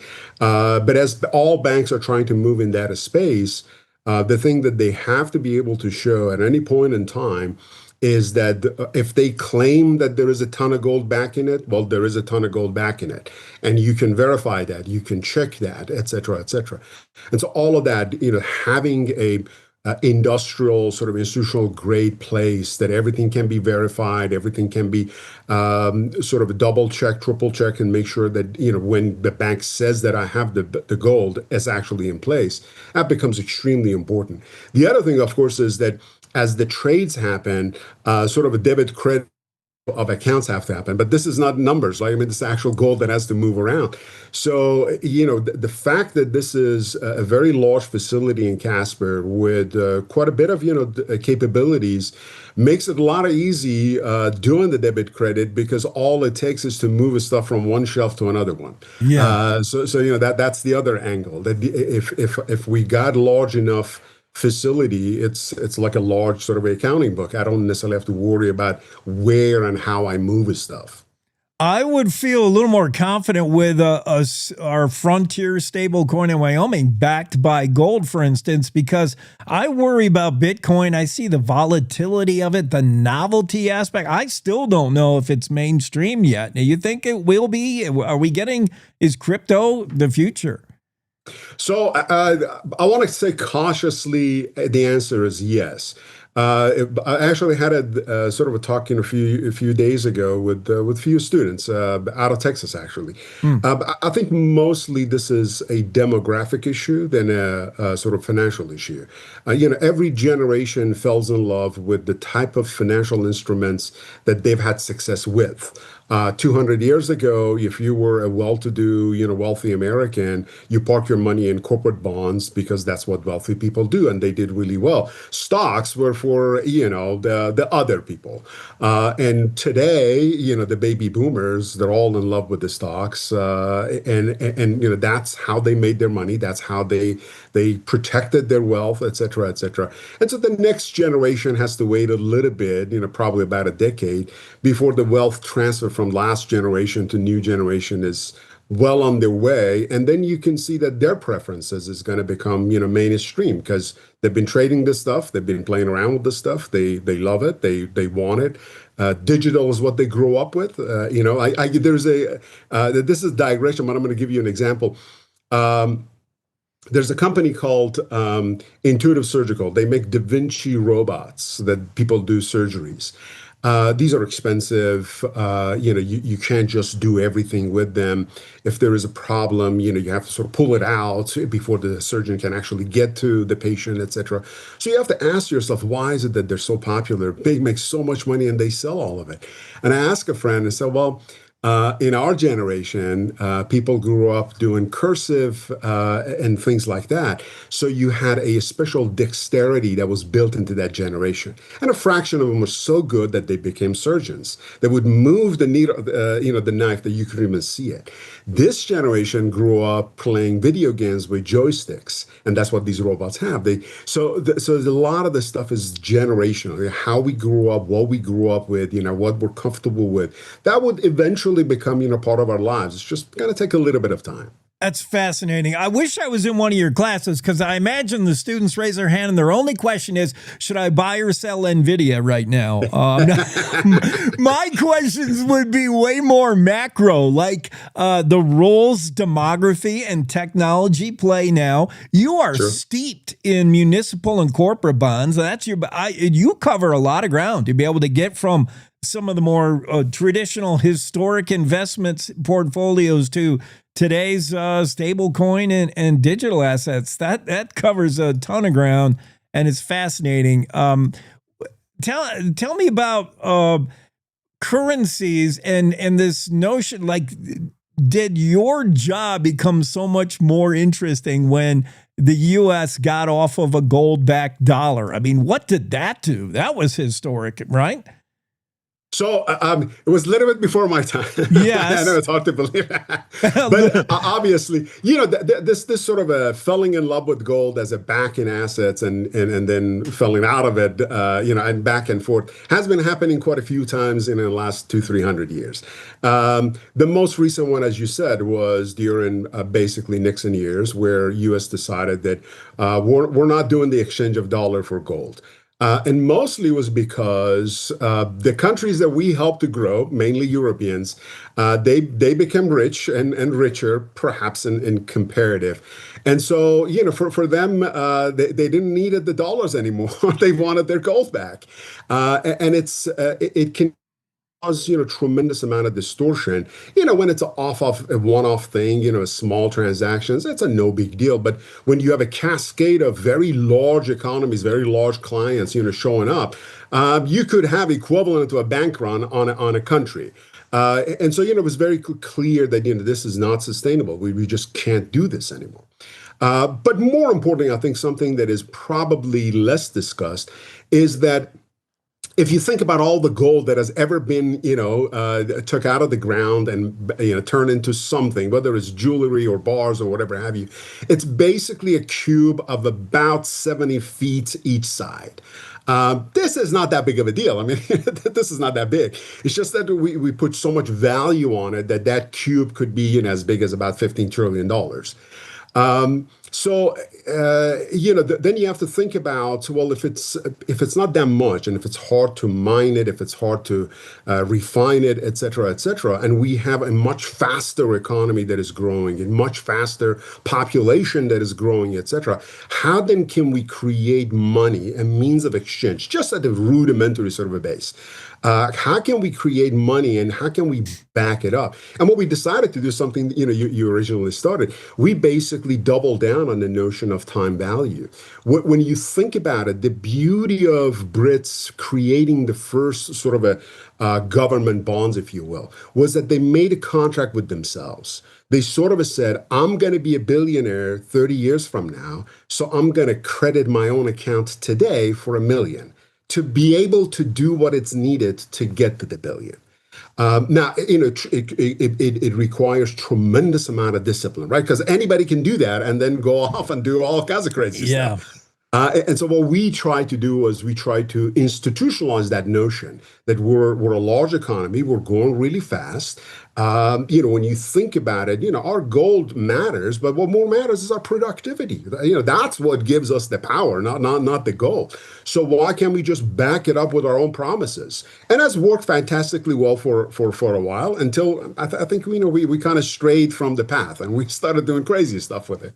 Yeah, discipline required to achieve a future that you're planning on financially. Also, confidence, because a crisis in confidence equates to bank runs, and those are the worst things you want when you're talking about stability. But just a couple more things, Dr. Wren, regarding gold and silver, precious commodities being this historic traditional hedge against USD that maybe is on the decline or doing funny things. Is that still a solid bet? I mean, do we go to gold and silver when there's inflation?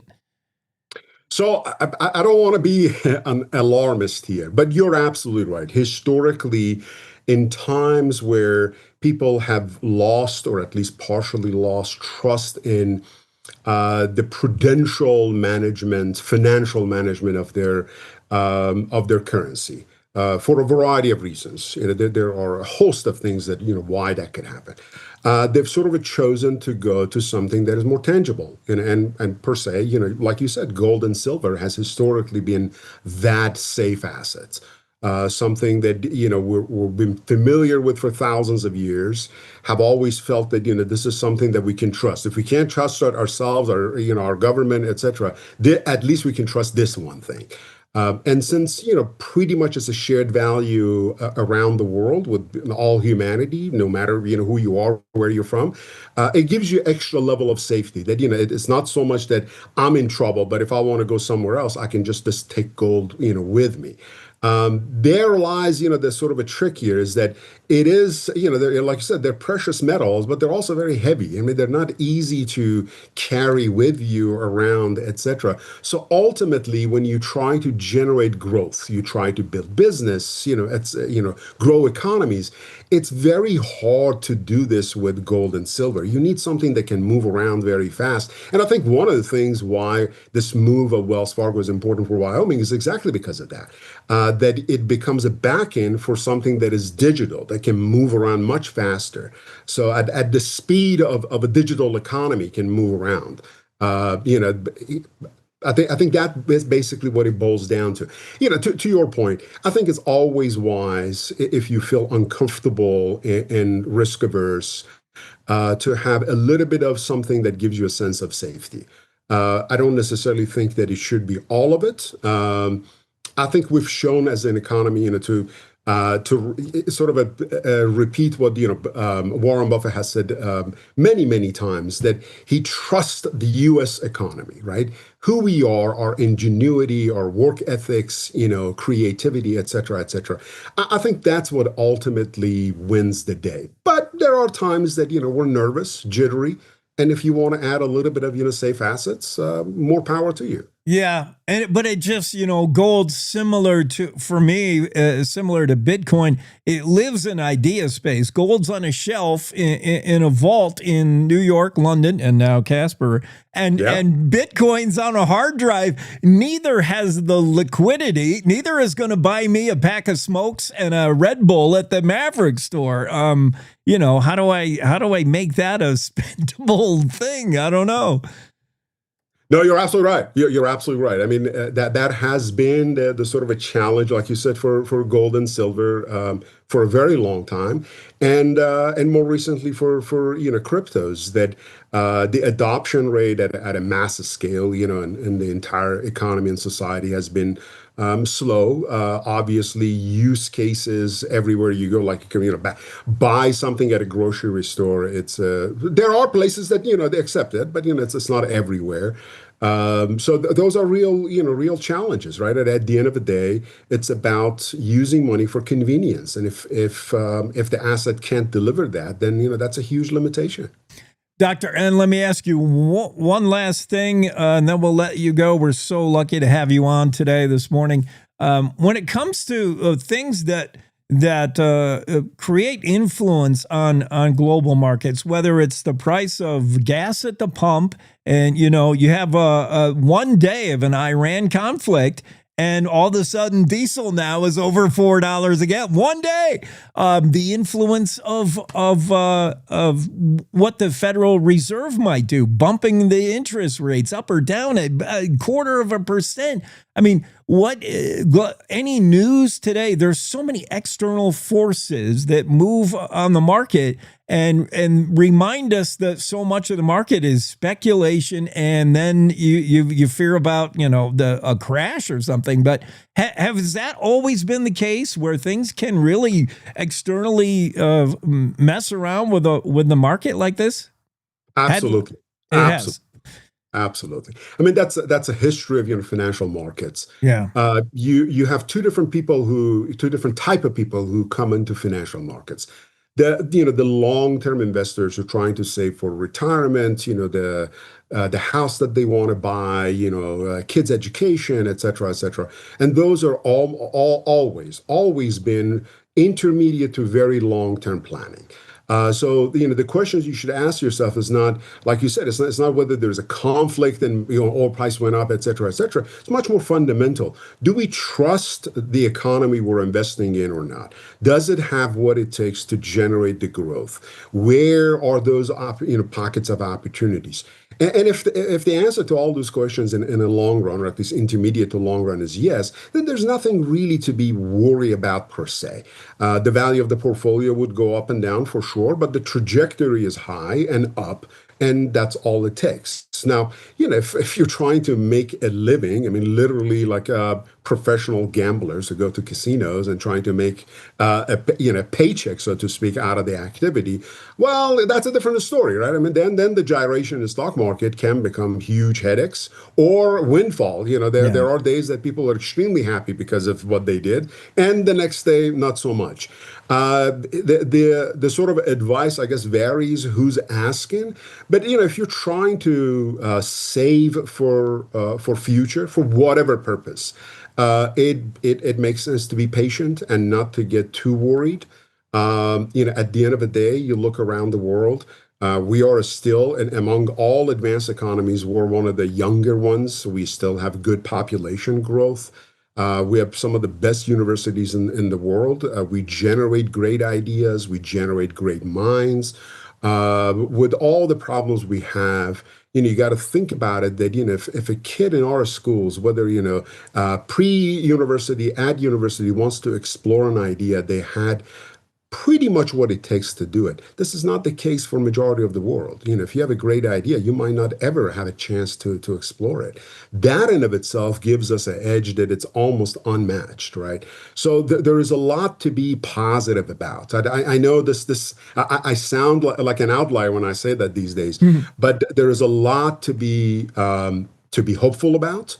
And at the end of the day, what it takes is just a little bit of patience and, chilling out.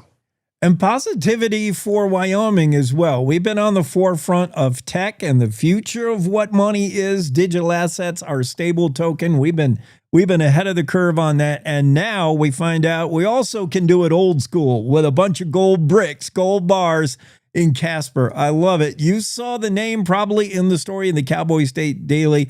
Dr. Ali Nejadmalayeri is with us. Dr. N is what they call him at UW. He's an accounting and finance professor of finance. So great to have you with us today. I appreciate it. Thank you so much. Keep your assets safe. Cowboy State Daily Show with Jake on a Finally Friday. Our last break, and then we got to wrap things up. Oh, look. Another national expert explaining Wyoming. Bless their hearts. Look, don't rely on national experts. We do it all ourselves at Cowboy State Daily Radio. Real news for real Wyomingites who actually live here. We tell it like it is, with headlines that hit harder than a spring blizzard and commentary that cuts through all the bull. Cowboy State Daily Radio. It's Wyoming news. No filter, no fluff, no kidding. You're listening to the Cowboy State Daily Radio Network. Wyoming is a place of unlimited potential, a place that inspires us to dream. Since 2014, Wyo Lotto has given back over $180 million to our great state through transfers, winnings, commissions, and more. Dollars that have gone directly into your cities, towns, and counties. Dollars that have changed lives and set dreams in motion. Thank you, Wyoming, for a legendary 10 years. We can't wait to dream up what's next.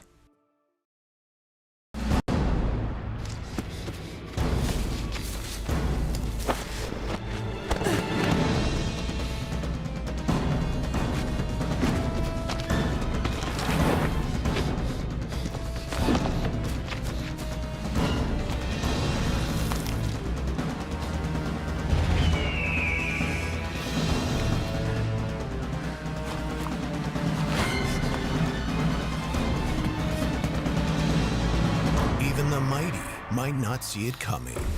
It's prediabetes, and it captures 1 in 3 adults. You may not even know you have it, but you can escape. Take the 1-minute prediabetes risk test to know where you stand. With early diagnosis, you can change the outcome and prevent or delay type 2 diabetes. Be your own hero on smartphones everywhere at doihaveprediabetes.org. Whether it's our stories, the warmth of our laugh, or our family's secret sauce, we all bring something different to the table. So make some space. The power of connection is waiting right outside your comfort zone. Learn how you can help strengthen your community at belongingbeginswithus.org/team-up.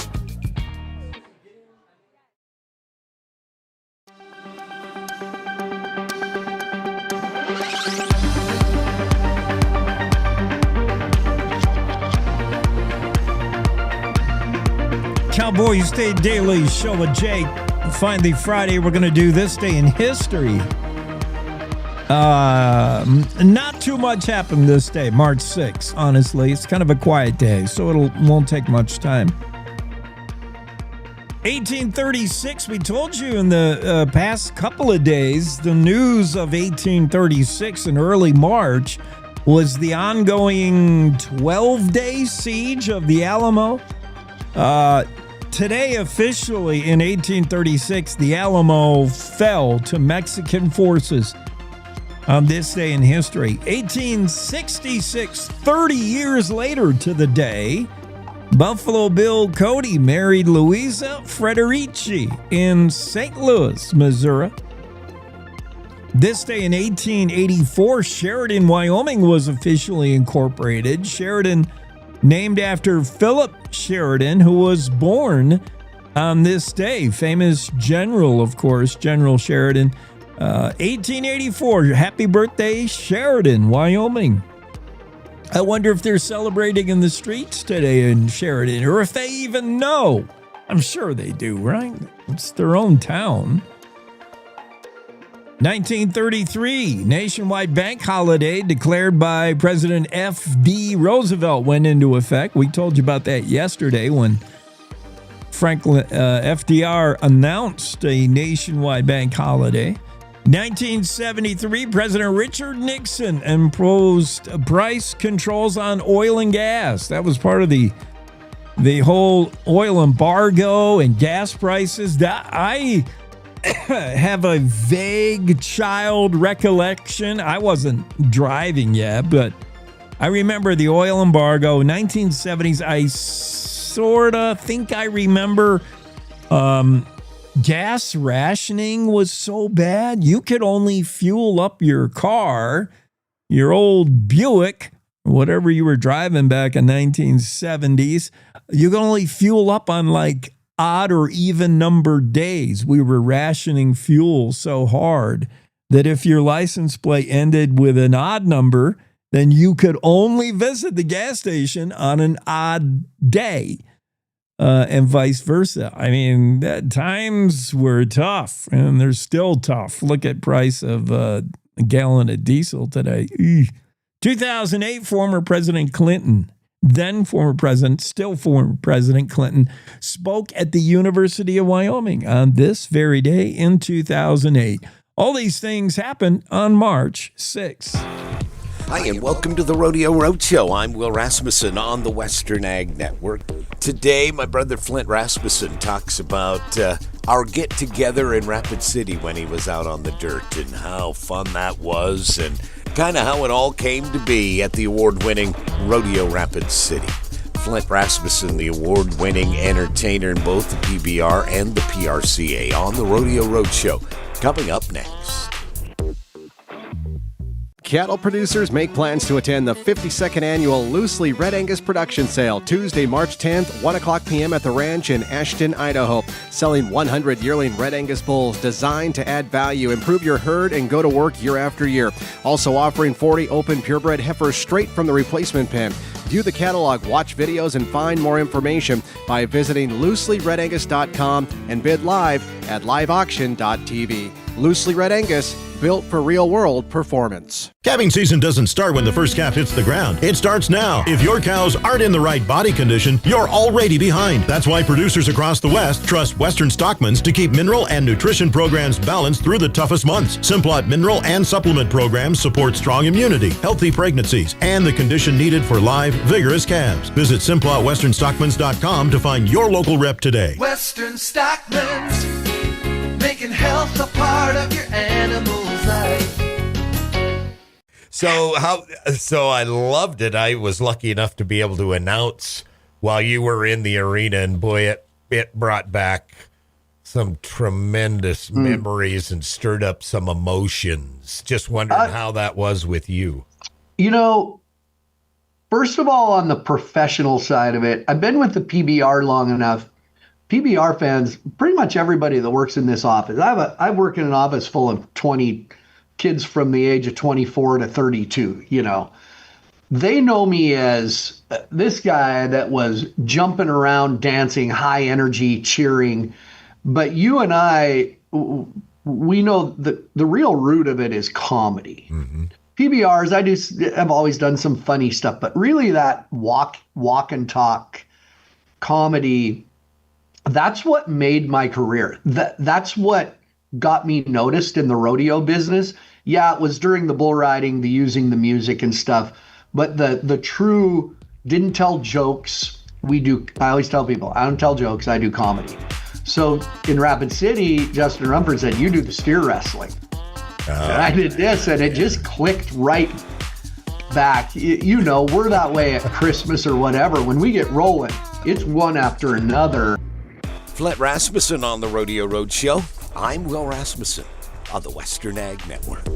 Cowboy State Daily Morning Show with Jake. Yeah, and a Friday. Don't forget, Jeff is on tomorrow. Cowboy State Daily Show has a Saturday show, a weekend show. Jeff Rickett will take you through tomorrow morning, Saturday. Same times, same kind of idea. You find it in the same place, a little bit different format. Jeff does the show how he does it, and I do it my way. But Jeff Rickett will have you covered tomorrow, just in case over the weekend you got a hankering for the Cowboy State Daily Radio Show. You can get your Saturday fix. Once again, circling back on the President Trump firing, and we saw the breaking news yesterday, the ousting of Homeland Security Secretary Kristi Noem. I believe just the acknowledgement that while she is made of the right stuff to be a leader in some way in government, I've always liked her from the days of South Dakota. As governor of that state, I think just probably not the right role for her in Homeland Security as secretary, where she poses with an M4. I think she has a job now where she gets to actually use the M4, as she has now been reassigned to a special envoy for the Shield of Americas. And if it sounds made up, it kind of is. It's the president's initiative for security against narcotics trafficking in the Western Hemisphere. And that's now going to fall under purview of Kristi Noem. She gets a new gig, a lateral move to now be a special envoy for Shield of Americas, where she gets to be more Secretary Noem than she got to be with Homeland Security, I think. Some of our listeners chiming in. We had a nice chat with Colonel Tim Cameron. I keep calling him Lieutenant. Colonel Tim Cameron, Wyoming Highway Patrol. We were talking about truckers, etc. And Jeffrey said 18-wheelers have cruise control. Nice. Yes, they do. Today's semi-tractor trailers have cruise control, advanced cruise control. It's scary to think truckers that use cruise control. I don't even trust it anymore yet in my pickup, but yes, they do have cruise control in semis. And Melissa says on the whole trucking thing, my dad drove truck for many years. I can't remember for how long. And he's the one who would get yelled at by other drivers for going the speed limit. I guess everybody goes way faster now. And she tried to instill in his daughter the importance of knowing what mile marker you're at in case of emergency. How'd that go, Melissa? I never know what mile. I don't even know where I am on the interstate. Did we pass Rawlins yet or not? Who knows? That'll do it for us. I'll see you Monday. Jeff's got you tomorrow on the Cowboy State Daily Show. Have a great weekend. Good morning. This is the Cowboy State Daily Morning Show with Jake. The new way.